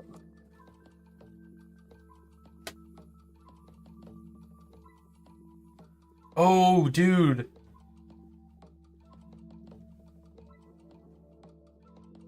What are your thoughts on a health inspector? And if he comes in and you have any chairs broken, he gives you a fine. I don't know. It'd be funny though. Make him look like his nerd of a clipboard, right? Yeah, like you're playing as, like you don't get a special character for like 10 days, and then on the 11th day, a fucking modern nerd with a clipboard walks in, and he's like, "Actually, there's some dirt. There's some dirt in the corner of the restaurant. You better clean that up." Like I feel like even if he just has you own the plague red upgrade, and he's like, you get dox you for that. That'd be funny though. The plague red update. This is again getting off track because that never happens, right? This is Rob at work, man. Yeah. Little aesthetic changes to the tavern. There should be a little pixely mouse that can run around when you have the right upgrade. That would be sick. That should just be like this little tiny thing, his little detail in the back room. He has wanders back and forth a little bit, like the lizards do. He's very basic animation. But like it'd be funny though if that could change like dialogue and stuff like that, or change like who can like what happens. Like, oh, you've got rats in your back room. You got fined for that now because this guy showed up after you got the right upgrade. But dude, the problem is like, scope. If we were in a 3D environment, we just get a rat and we just have him run in the background with some code. But in a 2D environment, you have to animate the fucking... Yeah. Do you know what I mean? It'd be a very basic one, like the lizards though. Like he would just kind of like chill, go back and forth every so often. Left and right, yeah. Like he would sit still a lot. He would sit still for a bit, run left, run right, run back to where he started, and then chill for again for a little bit, right? Something like that. Yeah, I'm fine. I'm cool with doing it's random, like that, but that's like probably 6 months from now. With polish, that's later after we're done, type stuff. So, do you think are you rocking with the health inspector or no? You think we should? I mean, you think it's a decent one? He could just make comments on like how your building's dirty. Like he doesn't. That'd be funny. He doesn't even have to do. That'd be anything. funny. He could just be like, "Oh, this tavern's not up to spec." This nerd, like, this random like nerd health inspector, like landlord level like bullshit lines. Yeah. The HOA level bullshit lines, right? No, we're not at HOA. HOA is the worst. Your grass is too tall. Your fence is the wrong shade of white. Your fence isn't Karen White. There's yellow. There's yellow in that white fence.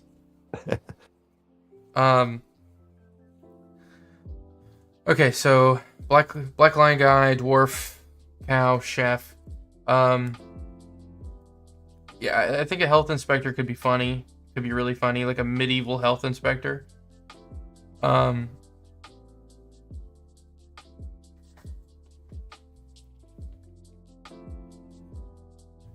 then we have to have a pirate, of course.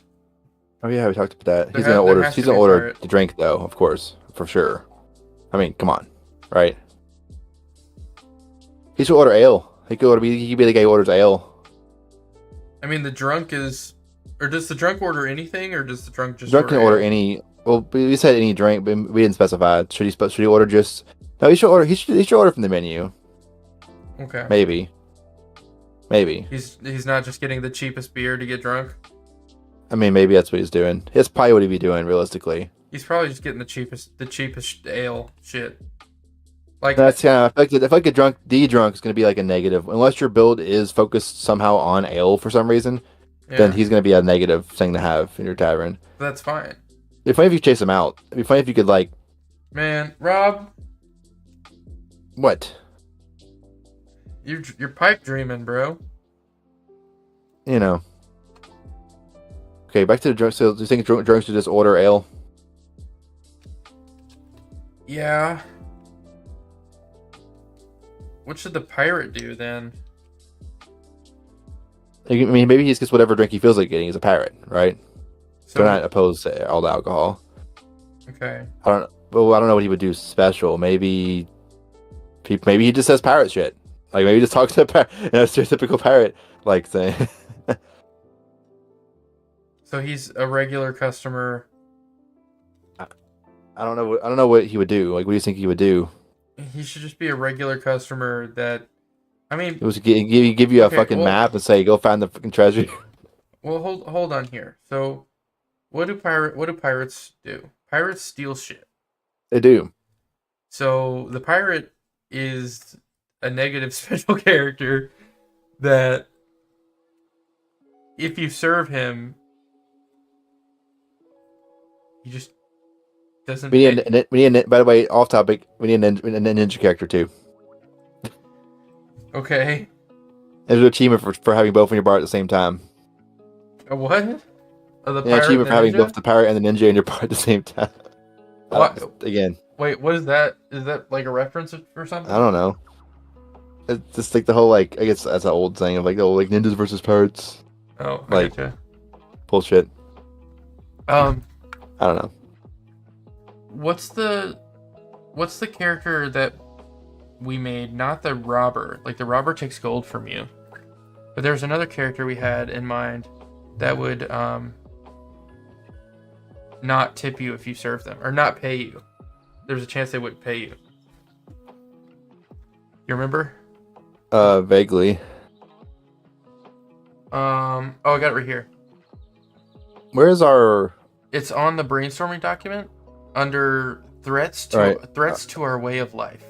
Right. I was gonna ask, where's the thief character in our? They're under. Files. He's under threats. Oh, what are you talking about? The art and stuff, or the sprite for the thief? Do you need that right now? No, I was just trying to find it and find what it was. But if it's not there right now, it's fine. I don't see him in special customers. Maybe he needs to be added. Maybe I wasn't sure if I was done with him or not, so I didn't commit to it, I think. Okay. But I can throw those in there. Customers. If that's something that you're wanting right now. I don't need it right now. I was just curious. Because he should be in this update too, probably.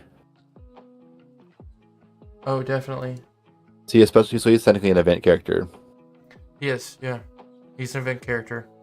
And I feel like he should be higher priority too to actually implement, probably, because it's what's one of the main negative things we're fighting against. Let's see. Card. I'm making a new folder called event characters, so we can kind of separate them in here. Okay, event character thief runs to the chest and the bag room to steal your gold. The implementation we'll have to get to, but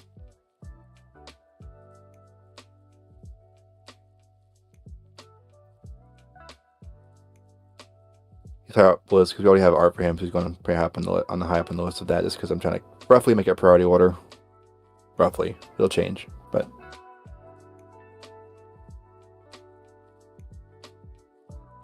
we have monk art too, don't we already? Yeah. Now or at least work in some of progress. these are not completely done though. Yeah. But I thought we were just getting a list going, man. We are. I was trying to think about what we already have. Like, if there's already art done, it means some of the things I could probably slap in right now, pretty much. The ones that aren't super involved. The fee is super involved, though, of course. Oh, hold on. My cat got my orange chicken. Hold on. Shit. You can't have that. Stop it. Stop it. Your fat ass is on my work laptop eating my orange chicken.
Okay. Hello? Hello? What's up, dog?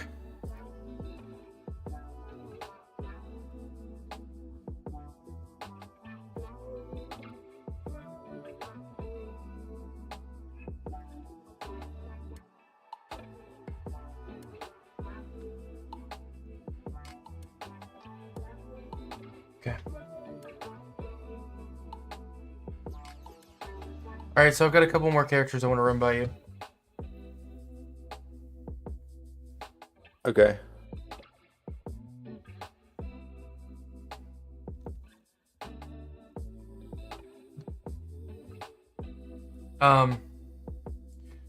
So we have the ruffian. He's the guy who rolls the customer request table, but he only has a chance to not pay his tab. Okay.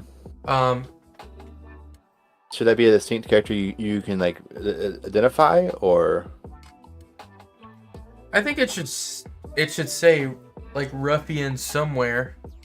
Like you should be able to know the names of these customers, but he should have kind of the same mechanic as the bandit, where like the bandit kind of steals from your chest and you have to throw a drink at him to stop him. The ruffian, if he leaves without paying his bill, you should be able to hit him with a drink and he should be able to drop the rest of the money, or drop the money. Right. That makes sense. I mean, they're definitely. I was sure that it should be a different customer, just something that can happen randomly. Probably makes more sense as a custom, as a. Maybe it's just like a whole. Maybe it's just like a more common special character. Like there's like I guess a set of like bandity type characters. They can have different like skins, but like you can tell they're like the rough types. They're not randomly generated, just random dudes. They're like bandit looking characters, so whatever that means, right? But they're wearing like cloaks. They have weapons. They're like being sneaky. Yeah, we definitely have to have some more like that style character who have like weapons and stuff on them. What do you mean? Because it's medieval tavern, right? Well, yeah. Yeah, it's a bit of the high fantasy like type of like over the top thing, but still. You're getting out of scope like again here. Well, that's a note. Should this be like? I mean, it's one of those things where it's like, oh, this customer came in, and you played the game before, so you know this guy is not going to pay his tab. Be ready. I guess that makes sense. You would learn that. It's not a guaranteed thing. Like, he should just have a chance of not paying his tab. Right. So probably a significant chance, though. Yeah, but there's still an incentive. Like, if he has a potion above his head, like, you might want to still, or if you just don't know any better. Or if you know better, you might just be like, I feel like serving him a potion. I'm gonna serve someone else a potion who wants one instead because I know they're gonna pay. That kind of thing. But you have things like that in the game for the player to decide. Yeah. You don't want to lay everything out perfectly and everything to be positive, and like there has to be things for people to learn. That's part of the challenge, is learning what's going on, learning mechanics, learning how things work. Okay. Or maybe you see like a little text box under them that says ruffian when they walk in, and you're like, huh, what's this guy? Oh, he wants a drink? And then he just sprints out after you give him his drink. You know what I mean? Yeah. So maybe there should be a separate criminals thing.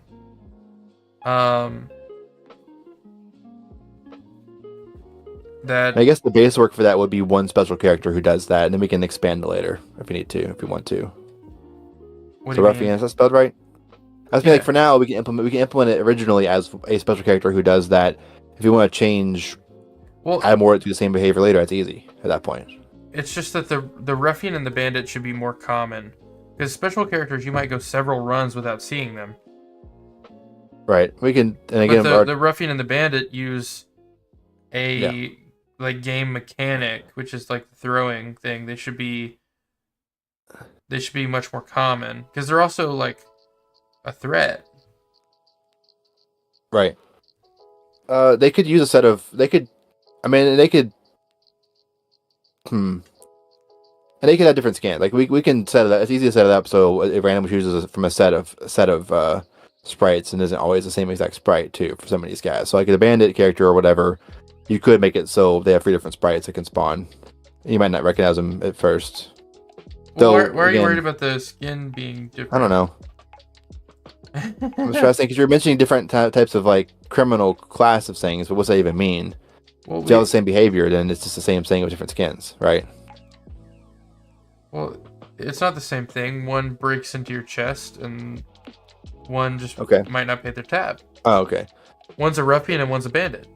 Okay, ruffian. Okay, so ruffian. And we have the bandit designed. The ruffian is just going to be slightly different, a little bit different coloration. Is that spelled right? Yeah, that's correct. What's he going to do? He has a chance to not pay his bill. And you can stop him by hitting him with a drink. You throw a drink at him. And he should drop money when he gets knocked down.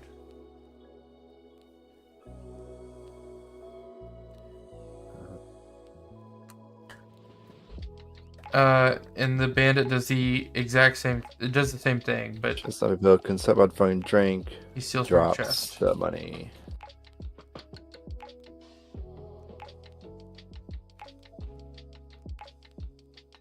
The thief's not a customer though. He's just still criminal. It's the same situation. Thief. So. Yeah. Well, isn't the bandit? Well, the thief's the one though can. You just hit with drink to stop. Stop. To make them drop your money. Drops money. But are we naming it thief or bandit though?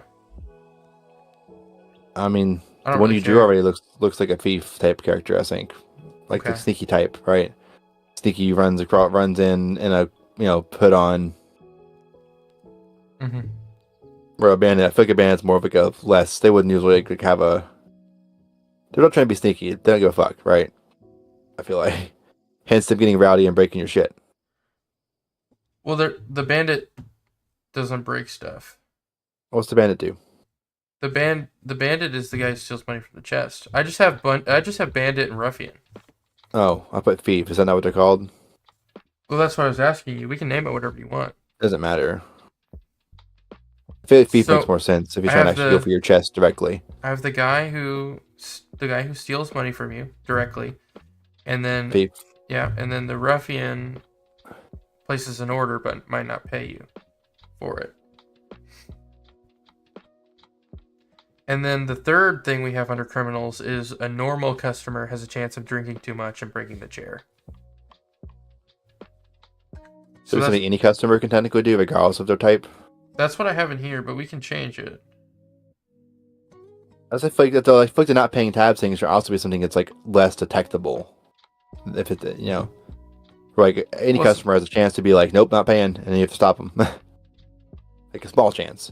Maybe then like the bandit character has like a high chance. Okay. Well, I don't know what the right answer is. To me, that would feel like you can't trust anybody then. Right. Then you get into the area of like, do I want to serve this person or not? Like this item because they're close by the door. What if they, you know what I mean? Yeah. That's why there's still an incentive to serve. Something that reminds me of, again, I played it fairly recently as Moonlighter, right? Yeah. I don't know if you remember, but like whenever anyone goes into your shop, a little bubble appears over the head for a brief second that shows like something about them, right? Yeah. Like it show like the top hat. It's like, oh, it's a rich guy. He'll pay you whatever price you put on something. Mm-hmm. But then there's the thief character who can show up, right? And it only shows briefly over his head the little thief mask symbol or whatever, like for a second, and it goes away. If you miss that, you don't know they're the thief anymore because all the skins are randomized at that point of who's who. Well, so like if you don't pay attention to as they come into the bar right away or come into the shop in that case, you have to be watching people coming in to see that little bubble briefly over their heads while you're doing everything else you're doing to know it's the thief character. If you don't watch for that, then you don't know who's the thief. I don't know. Just random thought. We can come back to it. Yeah. Let's come back to that one. We put still ruffian is gonna not have a chance of not paying. That's like what he could do for now. Yep. Should there be? Do you think everyone should have a chance to break the chairs? I think so. But it's like a really small chance. Again, once that mechanic's in place, it'd be easy to have a modifier to it. It's like, oh, this specific customer has a better chance of busting it. The drunk has a chance of breaking it every time he orders a drink, maybe even. And so eventually his chair breaks and he gets like frustrated and just leaves. And then, or he moves to a different chair. He's like, fuck. He and he just goes down the bar. He breaks every single chair in the bar. Oh, fuck, I'm sorry. Gets to the next chair. Oh, fuck. Well, we can have upgrades like sturdier chairs or whatever. That reduces the chance of that happening or something like that. The upgrades into those freaking cast iron chairs graphically at that point. Like, okay, so you kept breaking the wooden chairs. We have metal chairs now. We have stone chairs now. I have other characters I want to run by you. We got an orc warrior. I don't have him having an ability or anything. I think he should just talk to you, and you should just say, like, literally like orc sounds from World of Warcraft. Like, you should be able to click on him, and you should say Zug Zug. Zug Zug. For the Horde. Or not really, he's not gonna say that. He'll say, like, for the War Chief. Shit that's not copyrighted. But he should definitely say, like, Zug Zug and stuff. You just have a solid green man show up and stand in the corner of your bar. You're like, what's that? Click on him, Zug Zug. We have the goblin dude. Was he a special character or was he an event thing? He was a character, right? Yeah, he's an event. Goblin with the sword. He shouldn't. I don't think he should drink. Okay. He can.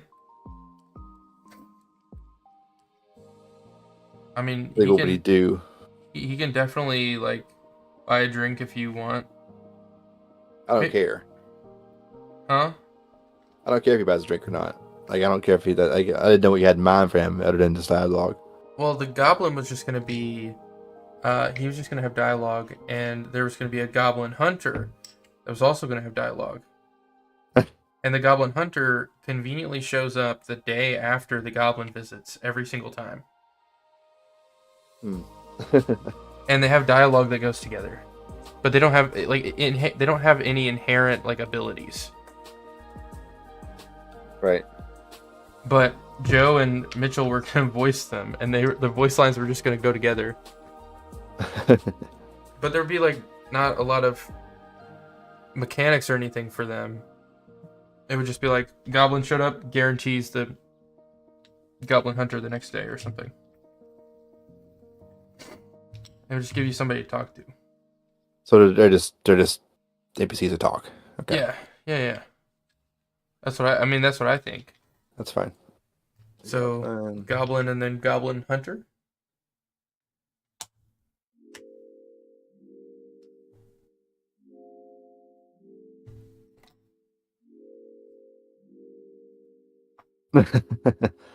Jesus Christ. Mind Goblin on these nuts? Yeah. That's what we're going for. Got a card.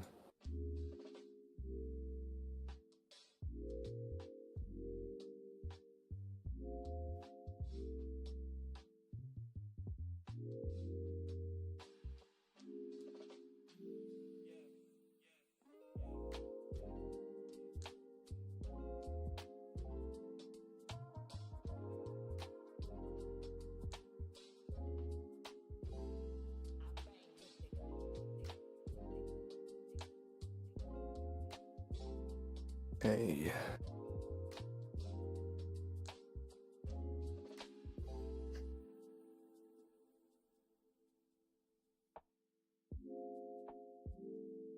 It's like, yeah, the share breaking probably should just be like a random thing, but yeah, we could have like certain customer types that are more likely to, like the ruffian and the drunk, maybe. I mean, you're still getting like down the line with that. Yeah.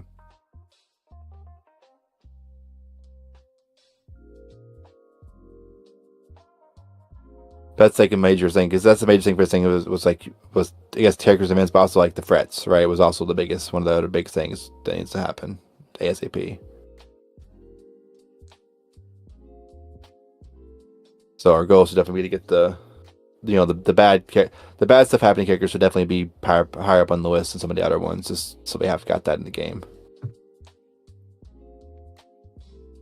Because right now there's not really anything but the guards catching you, the threatening you. I mean, I really want to do the guard voice lines soon. I'm telling. Whenever you come over here next, we're gonna do some voice lines. Okay, what do you think about? I think there should be, like a hag kind of character. Okay. What they do, or like a witch. Same thing. Well, not really. It can be, but I feel like a lot of games that have like a hag type character in them that are fantasy they're usually like a witch or into some kind of weird voodoo shit or something. I feel like they should like unlock a potion upgrade or something for you. Either that, or they should sit at the bar and just constantly order potions. You know, like an enhanced version of the Plague Doctor. I think the Plague Doctor should be like the. Well, the Plague Doctor. The Plague Doctor is not a special character. He's common. He's special. He's special, but you see him a lot. He's not like a. Well, because right now you see him a lot because he's the only special character who gets spawned. You're gonna see less of him when you have more special characters in. Oh, you're making him more. I mean, I know we're probably gonna do whatever we want. I know we're probably making him more rare, but I thought that he would be a little more common, or like in the game from the start compared to like. Yeah, he will be one who would be available even starting in the small tavern like right away and everything. Yeah. Okay, so maybe the hag, like, she should. I feel like the small tavern should only have very limited characters. I feel like the small tavern shouldn't have most of the characters available yet. Yeah, I agree. I don't think you'll get actual event customers until like the medium one, probably. Well, at least beyond the basic ones. We'll have to figure it out. That's a whole separate discussion, though. Again, it is. There's so many separate discussions that need to happen. Yeah, right now we're just like, making a list. Yep.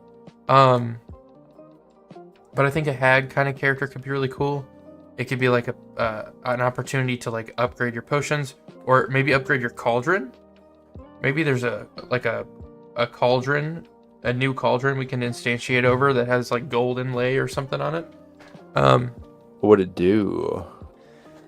That's a whole nother thing. Exactly. Maybe it's just decoration, right? Maybe you discover her, and whenever she's in your tavern, if you have that much money, you can just buy it, and it just looks pretty. I don't know. Let's see. I'm just trying to think. I feel like they should be more like powerful than like the Plague Doctor is saying, though, as far as like mechanically. Well, I don't know. The Plague Doctor is doing anything special. He has orders of potion. He doesn't pay you more. He doesn't do anything like that. He has orders of potion guaranteed. He's just a regular. One of your regulars. Or him and his friends, they can show up more than once at the same time. But Plague Doctor should definitely be more common, though, than your other special characters. And that's where he has other special characters beat, is the frequency that you see him. Like, right. You can reliably build Plague Doctors because there's an upgrade that increases how many times you see him. I mean, in general, yeah. In general, like, the easy game plan, without having to think about it, is just upgrade how much money you make from potions, and that's how you win. I think there should be, like, a more rare thing, like a hag or something that does some kind of like potion effect. I think witch. I think it has to be a witch. I feel like they're similar things, but give them the hat. Give them the pointy hat. They can have the pointy hat. They don't have to be ugly. That's fine. So, okay, so witch. Yeah. She doesn't have to have anything written down yet, but we're committing that me and you both want a witch character, is what this is. And you just throw her near the bottom until we figure her out. Right? Yeah. Okay. So other characters here. I have a fairy. Like a little kind of fairy creature.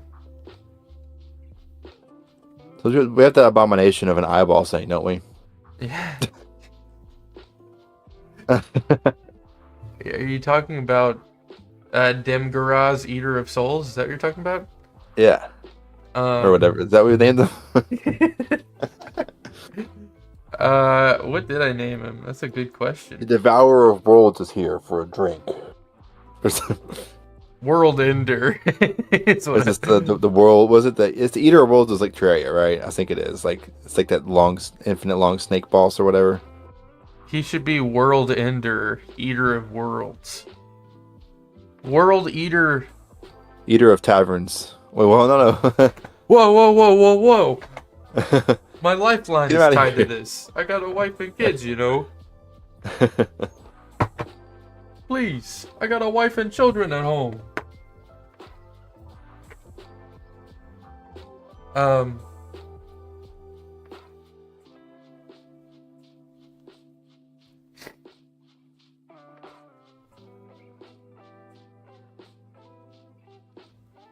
gonna ask ChatGPT. Give me a name for an all-powerful demon eye that threatens you. I'm saying 2 judges and fire are easy. How would he have? Wait, what? Holy shit! You know what ChatGPT recommended? What? Veil Wrath, the Unblinking Doom. We're not using that, but write that down. I like the Unblinking Doom because he doesn't have a blink animation. He doesn't blink. Like something the blinkless or some bullshit. That sounds stupid. Dude, he's so powerful.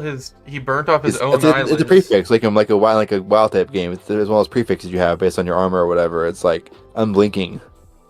The Unblinking Doom.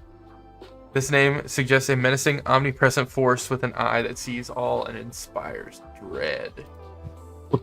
Give me 5 more. I love ChatGPT so much, dude. It's funny. Zalzir, the Eternal Watcher. Morvathis, the Burning Gaze. Zentharak, the Eye of Oblivion. Korazul, the Piercing Vigil. And Ithrazar, the Shroudless Vision. What the fuck? You're aware. Okay, we're gonna take note of these.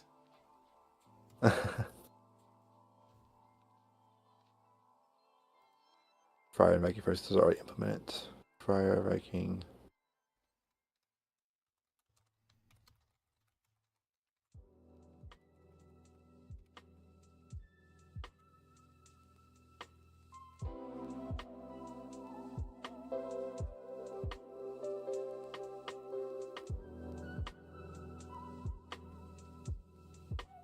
Okay.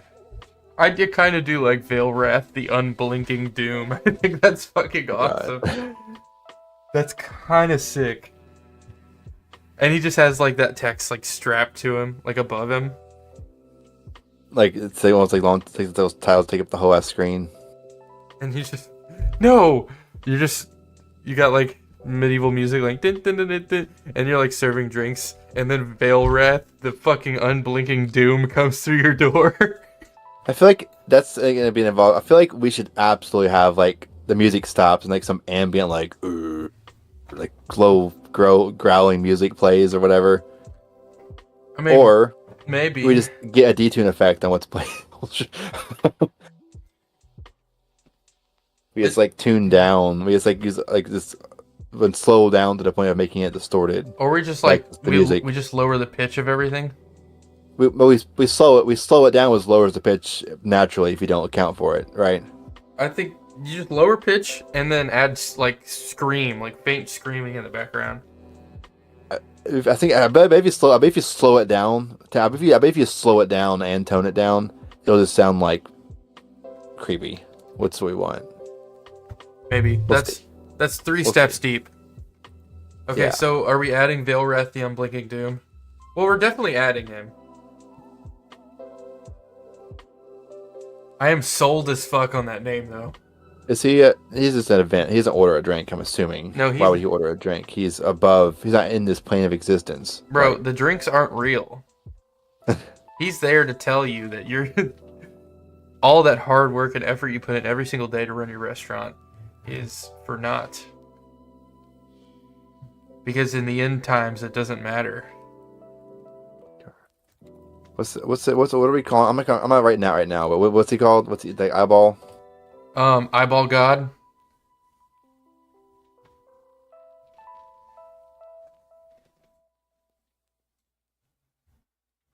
It's kept the goblins. You can put that name on the card if you want to. If the point, I don't know I can't spell that shit. You like it, or do you want to switch it to something else? I don't know. I don't know if I call it that, but you should put that in the notes. I think I have it in art. I mean, yeah.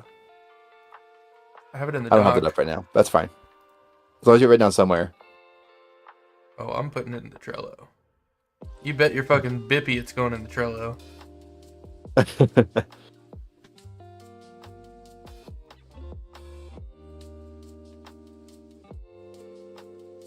Veil Wrath, the unblinking doom. That's it. Because right here I'm looking because the Friar and the Viking I can put it right now. They're already coded, basically, except for one line to change what they order. Okay. We have the art for those already too, don't we? Yeah, we do for both of those. Friar and Viking. I don't know if their animations are done. Right. They may need some work. Yeah, I think some of these ones like you threw together kind of like randomly. Well, we weren't sure if we were going to implement them or not, so I didn't want to put a ton of work into art if we weren't sure we were going to use it. So, I have a couple more here I want to run by you. Various like D&D/RPG classes, right? So you have like, a hunter, maybe a rogue. Oh, that's absolutely, we should do that. Yes. Like a hunter, a rogue, like a druid, a mage. The druid just like shapeshifts when he walks in. He like walks in as a cat and changes to a person at the bar, or some bullshit.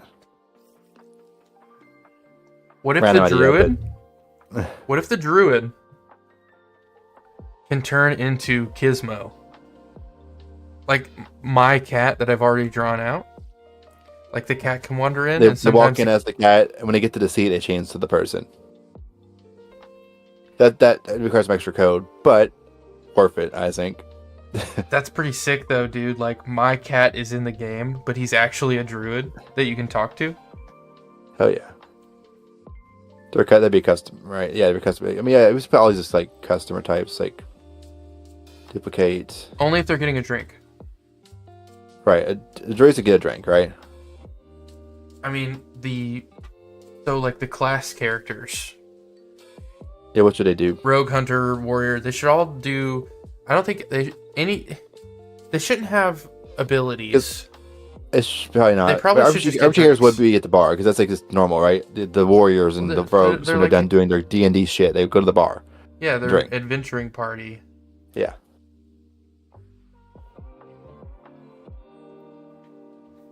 I mean that would be. This would be more those code. Those could just be skin characters that don't do anything different. They just look like a certain thing always. Yeah. Yeah. That's straightforward too. I can definitely make a small modification so you can do that. So you can randomly select from a preset list plus all the random options. Right. Okay. So those could be just like that'd be one task though to add or one card for alternate arts. Yeah. Or whatever. Alternate customer. That's gonna be like 6 different art things though. It is. Let me add that on the Trello here because I'm in here as well. Okay. I'm just gonna copy customer, ruffian. Copy card. Customer. You want to just name it adventuring party, or something? Sure, that's fine. And then it'll just be a bunch of different art checklists on it. Though we said the droid can be separate from that if you want to do the whole transforming thing. But. Okay. Again, the only thing is if we do the ones with just reskins that are still normal customers, just a special skin, those are not. There's no code implementation for that, really. Yeah. It's very basic to add that. It's just art mostly. So we want a rogue. Hey, and maybe that's your thing. Maybe the ruffian looks like a rogue.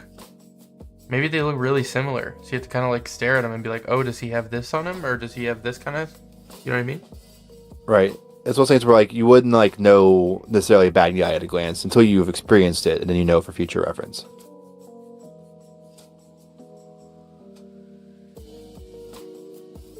But yeah, you will be kind of leery next time. Next time you get the thief or you get the ruffian first, right? They don't pay their tab. You see the rogue come in, you're like, I don't trust the guy. Mm-hmm. Which may be fair. How do I duplicate on a checklist? You cannot duplicate. That's annoying. Okay, that's fine. So we're gonna add. I mean, you could put a bullet list in the description and don't use a checklist for that unless you want to. Well, we need art for each one though. Yeah, this is for me to know if the art's done or not. So yeah, you just have to kind of put art dash for each one. There's no duplicate. You can copy that first part, I guess. In this so case we have. So wait, hop back in there real quick. Hop in adventuring party. So we have rogue, mage, wizard, obviously. You distinguish those? Yeah. One is always blue, and the other one's always purple. Which one's which? Wizards are blue, right? They definitely look different. I'll check. I feel like to go by the standard classes, right? Where you wouldn't have mage and wizard separate. Actually, that's a lie because there's 3 different spellcasters in D&D, of course. Yeah, there's wizard, sorcerer and too. Yeah, wizard, sorcerer, and what's the third one? Can't remember offhand right now. I mean, there's cleric. I guess that counts. I like how clerics in general, though, are like, I cast magic, but I also wear a huge ass armor and have a fucking mace. There's a warlock. That's the other one. That's the first one I was thinking There's of. also a bard, which casts spells, and then artificer. Artificers are crazy, though. They are crazy. Artificers are just like little engineers, is all they are. Paladins drink. I wonder. I mean, they probably do. Yeah. Especially dwarf paladins. Well, I mean, dwarfs doesn't apply to no drink. Okay. No offense. So are we doing World of Warcraft classes, or are we doing? I don't even know what those are. D classes? So. WoW classes I mean, are like. I think like the big four usually, right? I think like What are warrior, the big rogue, four? wizard, and like warrior, rogue, wizard, and what would the third one be? That fourth one be at that point? I don't know. I guess it's the one of those three. I guess it's the big three usually. There's the warrior, the wizard, You have the and the melee ranger guy, or the rogue. But like ranger and rogue are kind of in the same category usually, more or less. Wizard and warlock and sorcerer kind of same thing. Barbarian, warrior kind of same, same group. Okay, we definitely want a druid. I guess for right now, it can just be its own art. We can focus on little extra details later about like transforming and stuff. We can just make him one of these arts for now, and then if we decide later we want to customize it more, we can do that if you have time. And so I'm thinking remove barbarian. I think remove mage. I think it's just kind of redundant for a similar thing. Okay. The warrior rogue could be a ranger instead, or could be I would add a ranger. I would rather remove wizard and then have a wizard as a special character. That'd be cool. That you can talk to and he gives you advice. Like he's an old man, he's been around a long time. So he just like gives you tooltips or something. Yeah, just definitely a wizard would be good, like either special customer, probably an event character. Yeah, more of an event character probably. So you could just do like basically like warrior, rogue, mage, or you could do instead of rogue you could do ranger if rogue's too similar to our other like thief and stuff like that. There definitely needs to be like a hunter. I don't know type of character. Yeah, hunter's what I mean, like by like ranger. I like ranger better as like a title. I think. Yeah. So, warrior ranger and like mage are like that's your free bases for most. And then we have my dwarf paladin character who's going to be a special character. So maybe I'll take paladin off and add cleric or priest. Or maybe these would just be the free like mage, warrior, ranger situation, and druid could be its own special thing still. Because I do like the idea of having they have to have a healer in the raiding party. That's true. Cleric then. That's what I was thinking. Like. It would be cleric. It would be priest. Warrior, ranger, mage, cleric, or something, or title wise, right? You have sword guy, you have bow guy, you have magic guy, and you have healer guy, and you have healer guy. Yeah. Yeah. And the druid is just a little twink that can turn into cats. Basically. That's all druids are. That's why they're loved. Right. Okay. I think that's solid. They'll probably a druid out of there for now and make the druid its own thing. It feels nitpicky if you want to. Sure. Well, the only thing is, like, if we're going to make it have extra behavior, it needs to be its own thing. Probably. Okay. If we're just going to spawn him in as a normal character and not have the whole, like, transforming thing, then we can put him in this. Okay.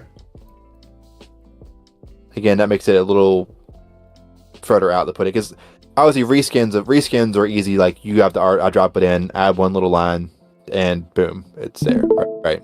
Oh shoot! Hold on, let me do that.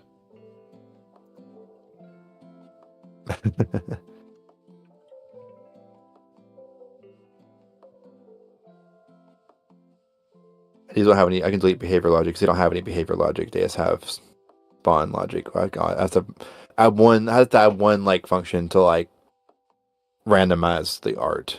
But other than that, that'll be once you do it once, it'll be good for as many as we want. Already have that logic for the guard skins. I just copy it. For what?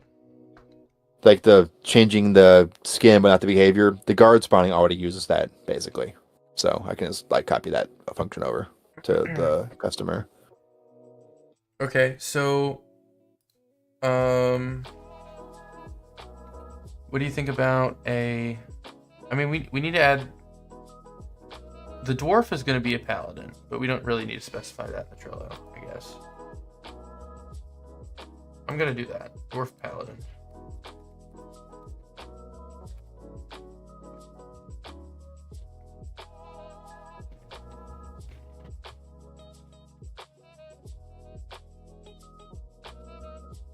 And I think the warrior should absolutely be an orc.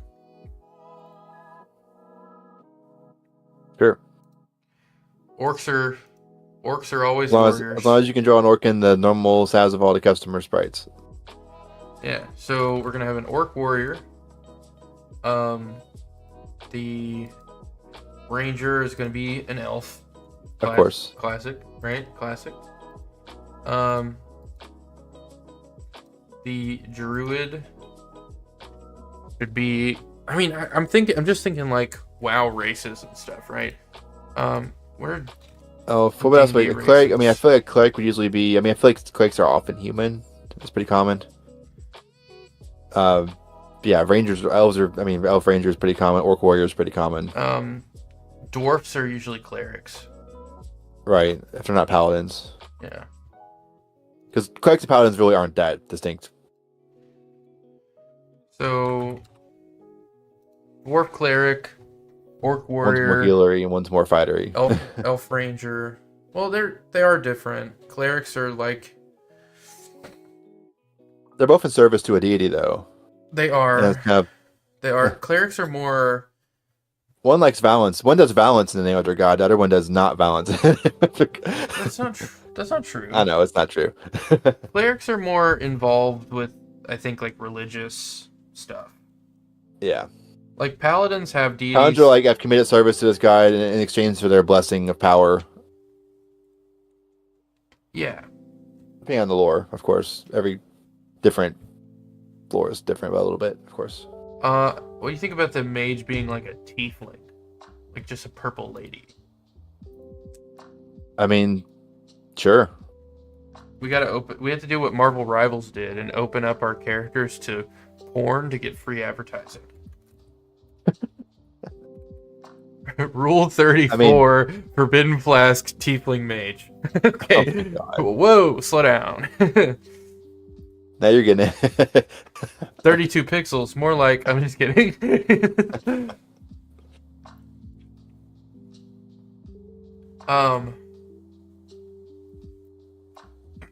The druid will just be like a human.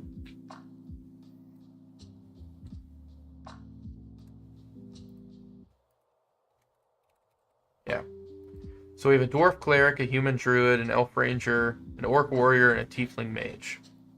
That's the hot one. I'm just kidding. Sounds like something I have a joke about to start, right? A tiefling mage, orc warrior, and elf ranger walk into a bar. I don't know. One of them asks for a pink potion. One of them breaks the chair. One of them has fan art. Wait, what?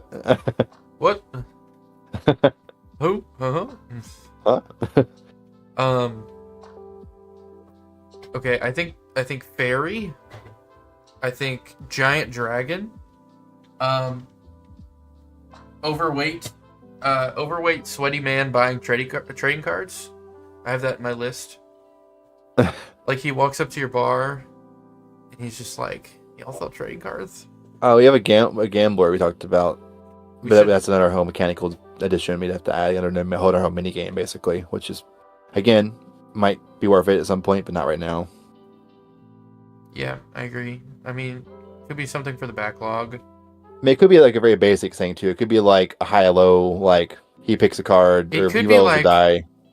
It could be like, so, we put more effort and focus on finishing up the game, and then in the future we can have the gambler patch, and the whole patch just adds the one character, right? Or be like something like that, or like a mini game, like a game that adds like a few mini games, right? And that'd be one of them. You gamble with the gambler.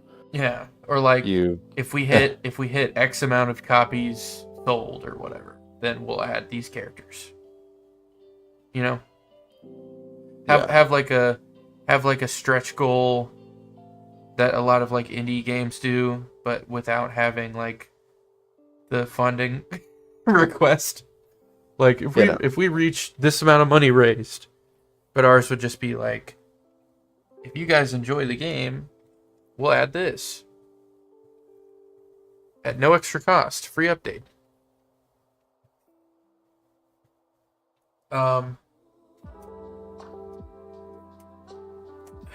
I wish you could gamble more in our game. But I guess with the reroll mechanic, you kind of can gamble. You should definitely be able to gamble more. Gambling is fun, and we should encourage it to all of our players.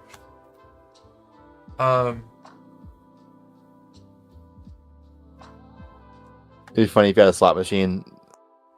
We were talking about our next game. I know. Having slot machines. It'd be funny though if it was like a slot machine in the game, and you can just go use spin slot machine, but the time doesn't stop. So like you're just not serving the customers. I mean, really, what is the difference between the upgrade screen, having a reroll button, and having 3 bars of randomly generated things and a slot machine? What's the difference there? Not much. It basically is a slot machine. It is. We just had slot machine animation. They spin around. Make it to where you have a chance of rolling the same upgrade in each spot, and if you roll the same upgrade in all 3 spots, you get like 500 gold or something. It'd be hilarious. But a little bit like not. It's supposed to be like a town board. It's not like there's a slot machine in the middle of the fucking town square. I don't know. It would be kind of weird to have like a slot machine lever on it. I don't think so. This is our game. We can do whatever we want. We already have a cow person that's going to show up. Yeah. How do you feel about an anime waifu special character? No. Like long blonde or blue hair, Pokemon-esque like looking. And she just stands in the corner of your bar and says, you click on her, she says, need more pixels for that? She says, ooh woo. If you click on her, she says, ooh woo, and that's all she does. My God. I think it could be a good addition, genuinely. That guy asking to buy trading cards is a no, right? I think that's a little bit of a stretch. What about a pirate? For now. We said yes to It pirate. has to be a pirate. I don't know what he does, though. Okay. Well, let's add pirate. It's okay if we don't know what he does. As a customer, I'm assuming though, like it's a pirate. They're going to the bar to drink. Mm-hmm. Or get a potion, maybe. If you're feeling extra crazy. I mean, he probably should have something special he does, but he could just be a reskinned character. You adding that or me? I'm adding it, yes. I'm copying. Copy, ruffian. Pirate. Okay. Maybe not so hot take. I will die on this hill. Drop. I would rather replace the character that I'm about to mention. I would rather give up a character on our list to be able to add this. Sorry, play Doctor. You're out for whatever this variety is. A succubus. Why? She serves the eyeball demon. Okay. Why? Because they're hot. Here, let me send you a picture of what I'm thinking. I know what a succubus is. Yeah, but you probably have a certain one in mind. I don't have a certain one in mind. I'm just quick at Googling. He has a certain one in mind. Have you ever seen a succubus from Classic or from Burning Crusade, World of Warcraft? I have not. Burning Crusade, World of Warcraft. It's a yes, dude. Yes. She had 2 abilities: Lash of Pain and Seduction. Of course. This is a warlock companion introduced in the Burning Crusade. If you were a warlock, I think you had to hit like level 40 or something, or 35, somewhere in there. You had the ability to summon a succubus. She had a whip, and she would put the enemies in a trance, and they would get little hearts above them. And she would like smack them with a whip, and it would go. And it was fucking awesome. Yeah, I've never played WoW. Not even once. You fucking missed out, dude. It's not good anymore. but it was amazing. Is Ball Classic still a big? I mean, I know it's still around and people still play it like crazy. Like the classic version or whatever. Yeah, of course.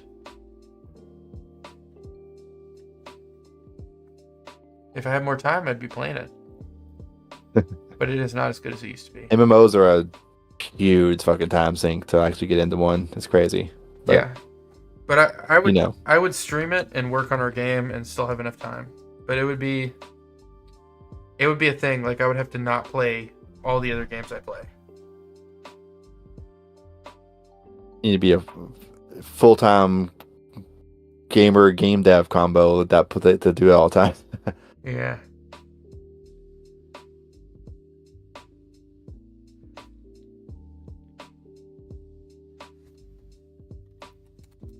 Oh, I don't think I've ever seen Pirate Software ever. I don't think I've ever watched a stream where they're actually developing. I don't think. I feel like I never cast the ones where they're actually working on the game.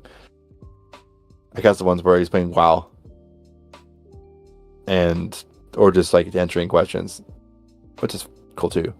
But I feel like I've never actually watched them work on Heartbound or whatever the game is. I have a little bit. I think his stream kind of took off, and now he just kind of listens to, Yeah, he just answers all the people who like put questions. He just answers questions and gets paid to do it. And I mean, he definitely plays a lot of games. Like, he's been playing. It's been like a charity, like it was like a charity boss thing he's been doing or something like that. Or like it's some like role play server thing or something. OnlyFans, yeah. Yeah, he's been doing OnlyFans, which is classic hardcore WoW. I've been watching a lot of that, but I mean, I'm with you. I haven't seen him work on the actual game in a hot minute. That doesn't mean he doesn't. I don't watch all of his videos. I'm sure, yeah. He streams all the time, and I'm busy. He probably just doesn't take many clips from it while he's streaming it, because I would imagine it's not as working out. I feel like he also gets on some questions and just like doesn't get to the actual dev, but like the stream is what's paying his bills, so keep it going. No, I think that the content's just not clip worthy. Right. Like, when he's working on the game and just getting questions, he's not turning that into content as often as when funny shit happens in a video game he plays. So right. You see less of it because you're not an avid watcher of his actual live stream, but you just watch clips, and clips are just best moments. I think that's what it is.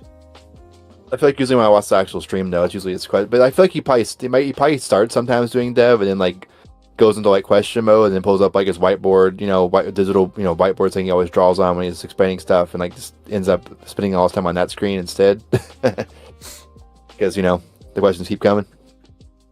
Wait, Jessica, what'd you say? Not gonna say anything. When I first joined, I paid for what for the stream? What are you talking about? The cow hat. Oh shit, cow hat. Is it? Oh, it says cow hat. I said what? Wait, cow hat. You haven't been doing it. The cowboy hat. Refund these points to this person. Well, you could do that. You do it right. I absolutely do. She was you know why? Because she followed me twice, again, to send alerts, and like right before and right after, and then I went on a tangent about how you're breaking my rules and annoying me, so you missed your reward. I can try and refund her points, I suppose. Probably, we're going for some more time probably, but probably not to past like 11 for me at least, because I have to work in person tomorrow. Yeah, same. I'm not happy about that, but it's fine.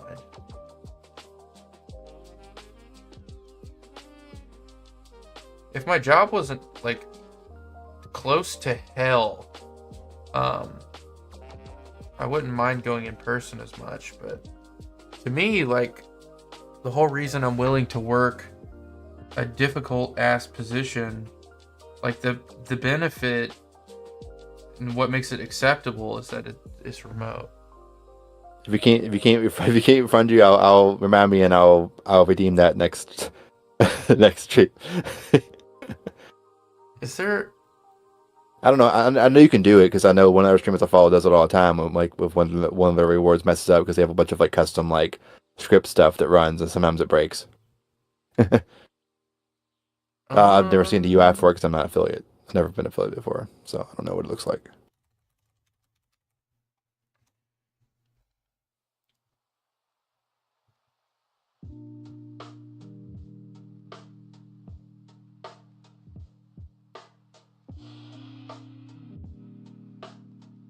Like my friend's stream, I feel like one of my friend's streams basically their biggest thing they have going on is they have a bunch of stuff going on in their stream as far as like trying to point your rewards and automated effects and stuff. Yeah. But they have a Poke Flute redeemed where it blows the Poke Flute and then a Poke like a Snorlax and it summons a Snorlax. And there's like 1 in I believe 200 chance of it being a shiny Snorlax. And when it happens, it plays the whole particle effect, the whole sound effect. Shows you got the shiny Snorlax, and you get added to the shiny club, where you've got everyone who's ever got a shiny Snorlax is listed on their channel page. That's actually super cool. And you can give it a nickname, and they'll let you give it a nickname to what's next to it on the list as well. And he has like I think a rare option that can happen where it's a shiny where he actually puts on a Snorlax onesie for the rest of the stream, like one of the Kigurumis or whatever. What the hell? How do so if you get like the super rare one, what's it script? It's a script that runs when you there's like it's. I've seen this exact setup. It is a nightmare. I wouldn't want to replicate, to be honest. But did he make it himself? Is it all custom? He made some of it. Some of it's pre-made stuff that exists, and a lot of it's pre-made software that exists already. But you have to like make custom like stuff for it. So he had to like get a script logic thing going. He's detailed it before. I've looked at it before. It's a lot of pieces, and I'm like, that's a lot. That's too much. Oh. No, I did do some custom stuff with when I had a bot on my Twitch channel, where I had to set up like a quote bot system myself because I know some exist, but I wanted to host it myself. And to get back in that a little bit. Okay.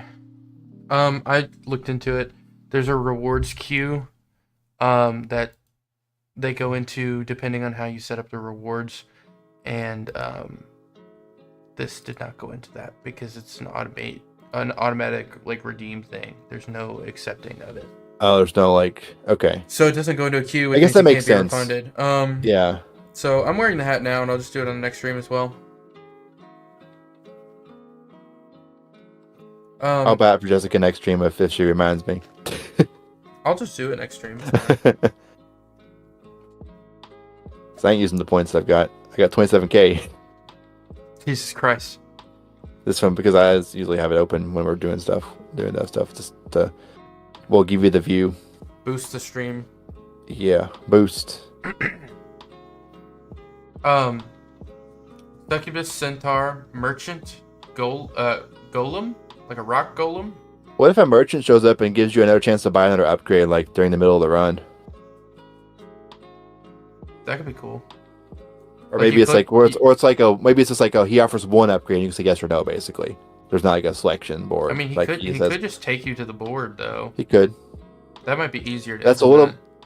A little. It actually wouldn't be. The board's in a separate seat entirely. It would be a mess. Oh. But on my list to do is to do redo the scene management because that needs to happen eventually. Because there's a bug with the way it switches scenes right now where it lags sometimes. I know why, but fixing it is going to require some restructuring that I don't feel like doing. It's not bang for the buck is not worth it right now.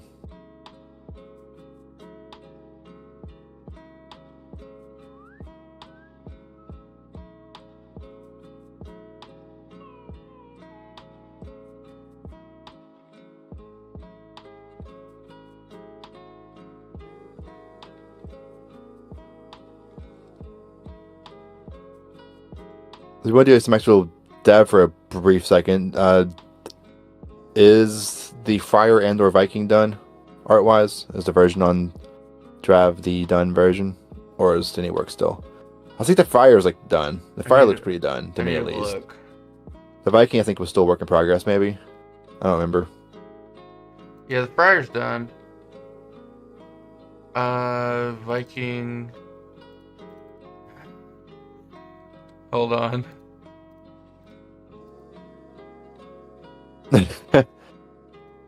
Is the Viking as ridiculous as I think?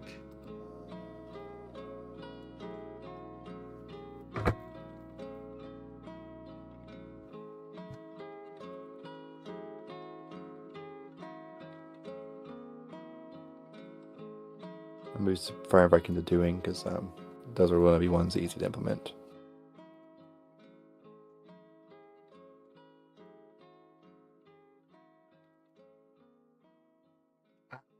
Or the Viking's crazy.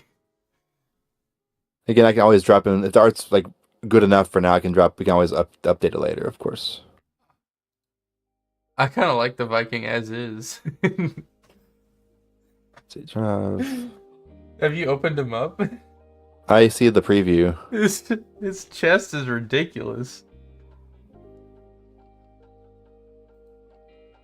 Alright, special customers.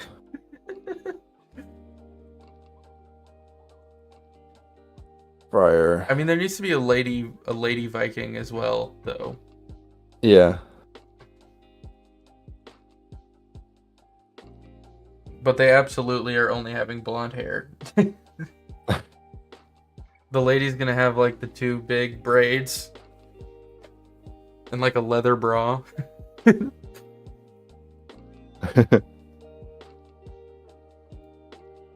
Copy.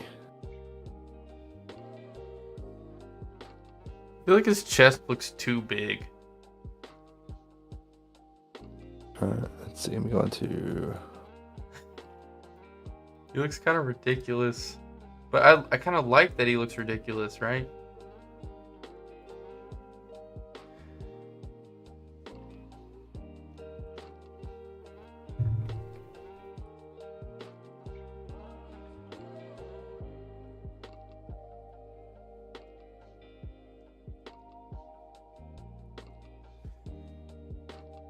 Oops.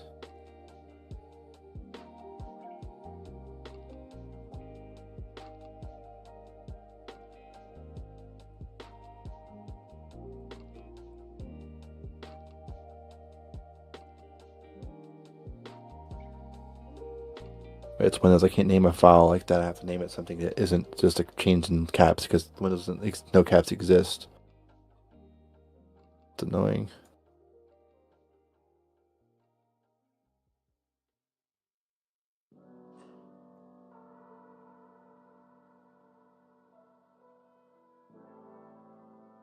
Okay.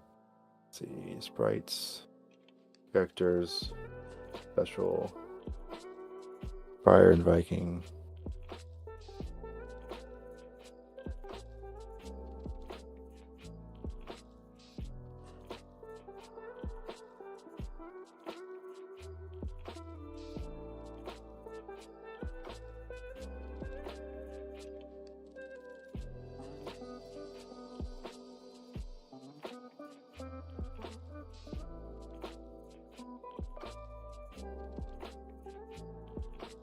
I'm saying basically these two need to all be individual items in the table probably, so we can control the spawn rates how we want for each difficulty and tavern size.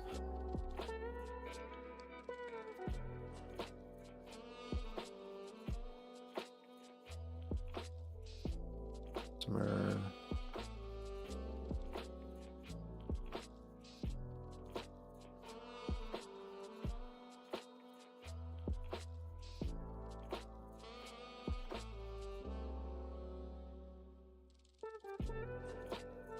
Customer scene.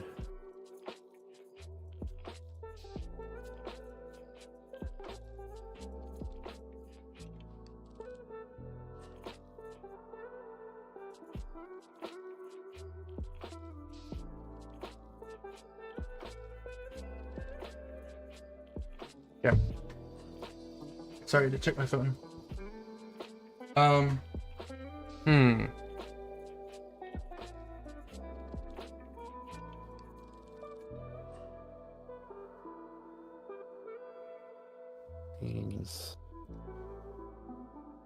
What are you looking at right now?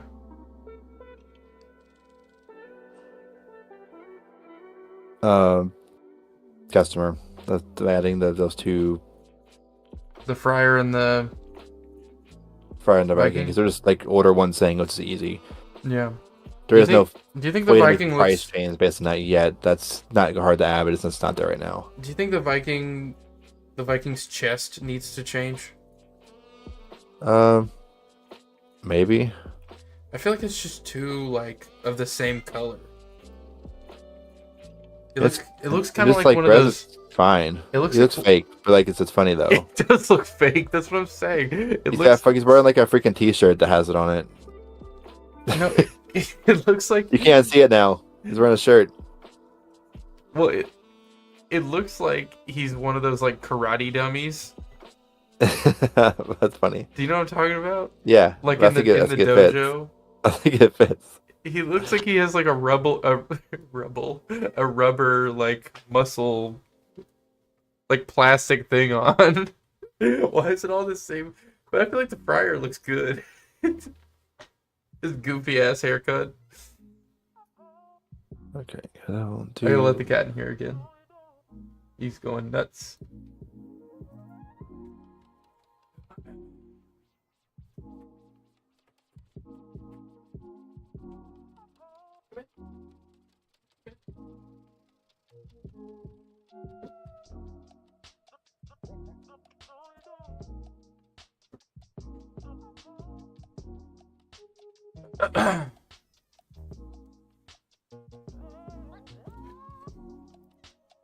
Okay.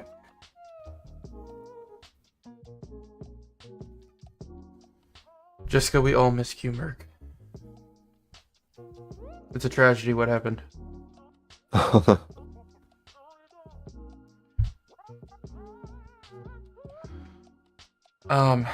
Sometimes we can still hear his voice. Stop telling everyone I'm dead.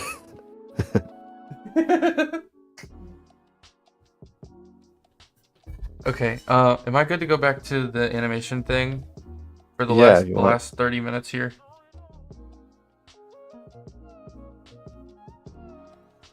Okay. Nazi, don't do that. Sorry, he wants to come in my room just to cause chaos. He's over here on my other desk just pushing shit off.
What, Ness?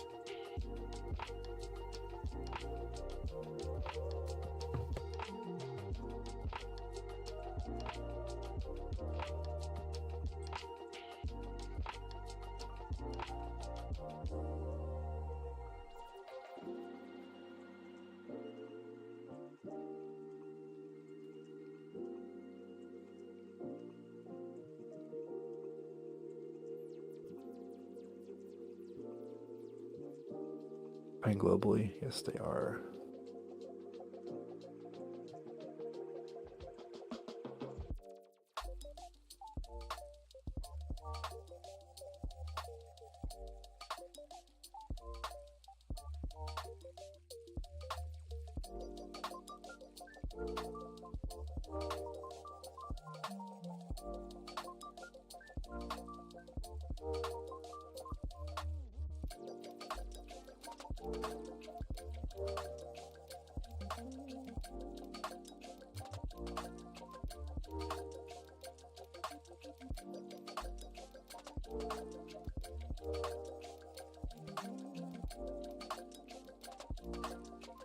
the request data from global.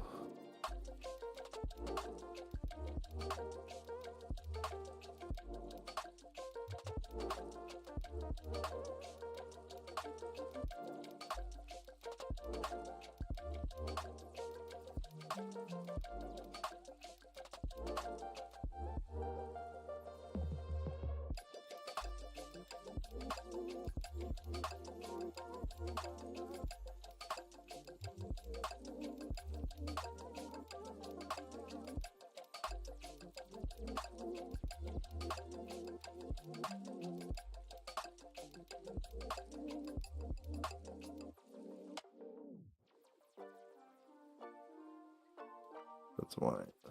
Wine.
Okay.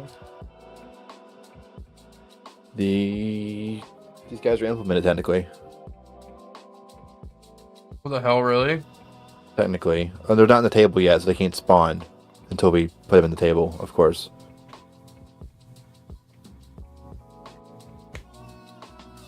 So we can just drop them in the level 1 table for now. Say, give them like ridiculous numbers for now so they spawn like for sure. Just in level 1 table, so that's all that matters for testing real quick here. Like 0, like something crazy.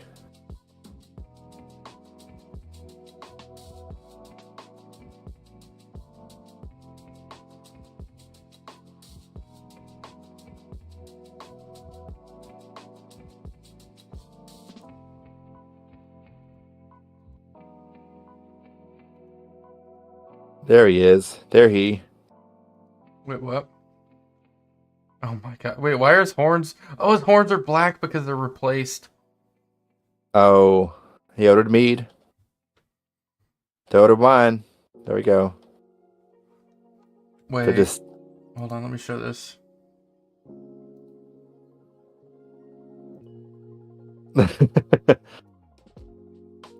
They are being replaced, aren't they? Yeah, his horns are black. I think he looks like he's a fake chest.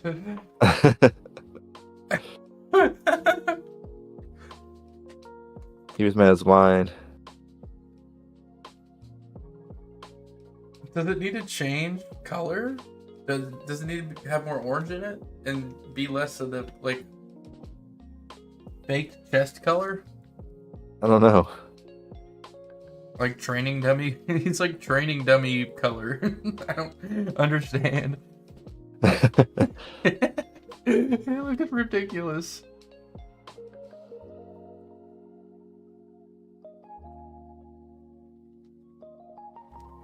I fixed the Y sorting, but I haven't yet.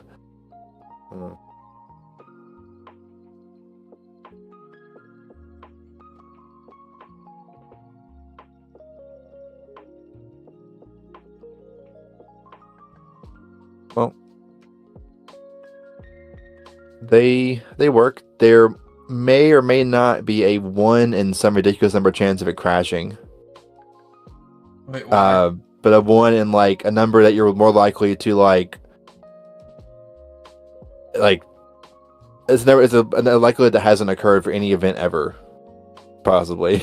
Okay, why is that? Because there's a floating point rounding. There's a possibility if it rolls exactly like the whole number above when there's only one item. It might, if you roll exactly 1 on a 20 decimal place number from 0 to 1, it might break. Wasn't it always like that though? I think so. Or it might just make them.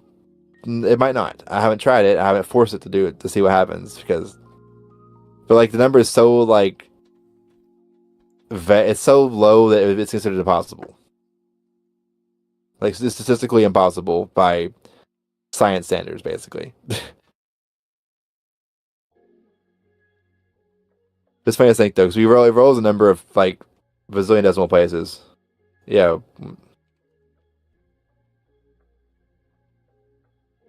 Like 20 decimal places.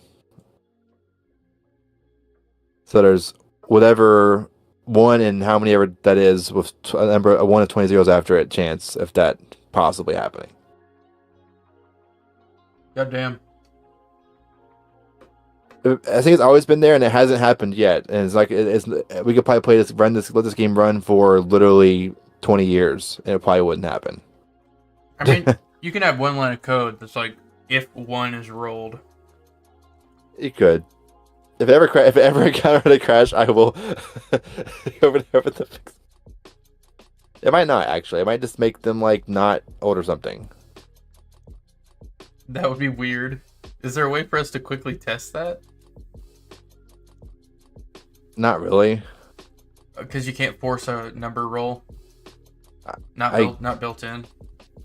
Technically can. Could we? I'm just curious. If you go to the tavern spawning logic here. Yeah. Not the order logic. When they order, I'll show you quick what we did already, just for reference, or show you or whoever, right? So basically, the customers have a type that determines what they are. They're all the same customer class regardless. Mm-hmm.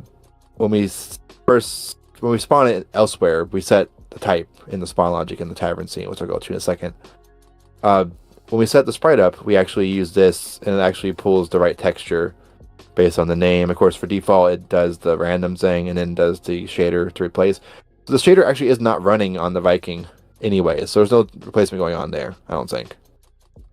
The shader does not run on the Viking character. It shouldn't be. I did use perfect white on the horns. Are they white? Yeah, so it's interesting. It should be. I think the shader is running on it. That means it is. Interesting. Okay, good to know. I'll check on that. It shouldn't, because there's no shader material set unless it rolls default. And the type is set before ready is called, because we set the type before we instantiate the scene. So the type is set elsewhere correctly before this is called. So the shader should never enable unless it's running somewhere else, possibly, which it could be.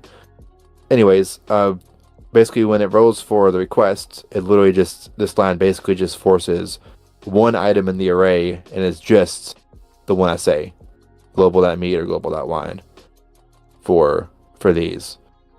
So that's just kind of forcing, instead of actually filtering the array, filtering the data, it actually just manually sets one entry of just the item we want in this case for that. So that's all we need to add code about as a customer. In the tavern, we add it. Of course, there's a spawn type match here. So if it spawns these, it calls spawn customer with that type, and of course that's right here, and it just sets the type. That's also where it sets the connect the scene stuff and sets the type, all that stuff. Okay. And then of course in our data table, we'll add it just temporarily. The test, add it a 50 weight, a 0.5 weight spawn to both of them, just so they spawn a bunch, just to test. Yeah. That's just in level 1 right now. I have to add it to each one, of course, because we decided to go with the more fine-tuned method versus math Right. We're just doing that, lots of math Yeah. to calculate that or whatever. So that's fine. We need upgrades now that are like, increases the amount of friars, increases the amount of Vikings, so that you can try and pair that with the drink upgrades. Like you can get the meat upgrade, you can get local honey, and you can get Viking a bunch of times, and you just have a whole bar full of Vikings, and you're just doing mead all day. Right. That could Awaken's are pretty strong because you already did pretty strong for the Plague Doctor. I think you should be able to greatly impact the spawn rates with a couple upgrades together. Usually, maybe 2 instances of an upgrade should be enough to make it like very noticeable. That. So you're not building potions every time if you get break the game. Yeah, we don't care. Exactly. Don't actually break the game, but like I kind of want to find a broken build that does crazy shit. Well, you just need viable alternative strats is all. And, if you get lucky with your rolls, then it's a possible thing. Or if you make a bunch of money somehow, then you can just re-roll until you get what you want. With the re-roll, we still need to add the re-roll mechanic as well. I'm going to hop off the stream for now. So we can talk about some stuff off cam, off live. Okay. Because I gotta go in like 20 minutes. What's up? It's the same. Yeah, so talk some high level stuff real quick, but I'm gonna hop off the stream here. So thanks for tuning in, guys. If you came in here, wishlist the game on the Forbidden Flask. Give me a follow. We do these streams every Saturday and usually Wednesdays. That day will probably be changing soon. All updates are in the Discord channel. The Discord is attached to this as well. Rob, do you have anything to add? Not really. Definitely was just the game. We're going to be adding a lot more customers over the next couple sessions, and it's going to be fun. I'm excited. Yeah. All right, guys. We'll see you next time. Thanks for watching. Goodbye. Have a good rest of the week, and we'll see you Saturday. See ya. Bye.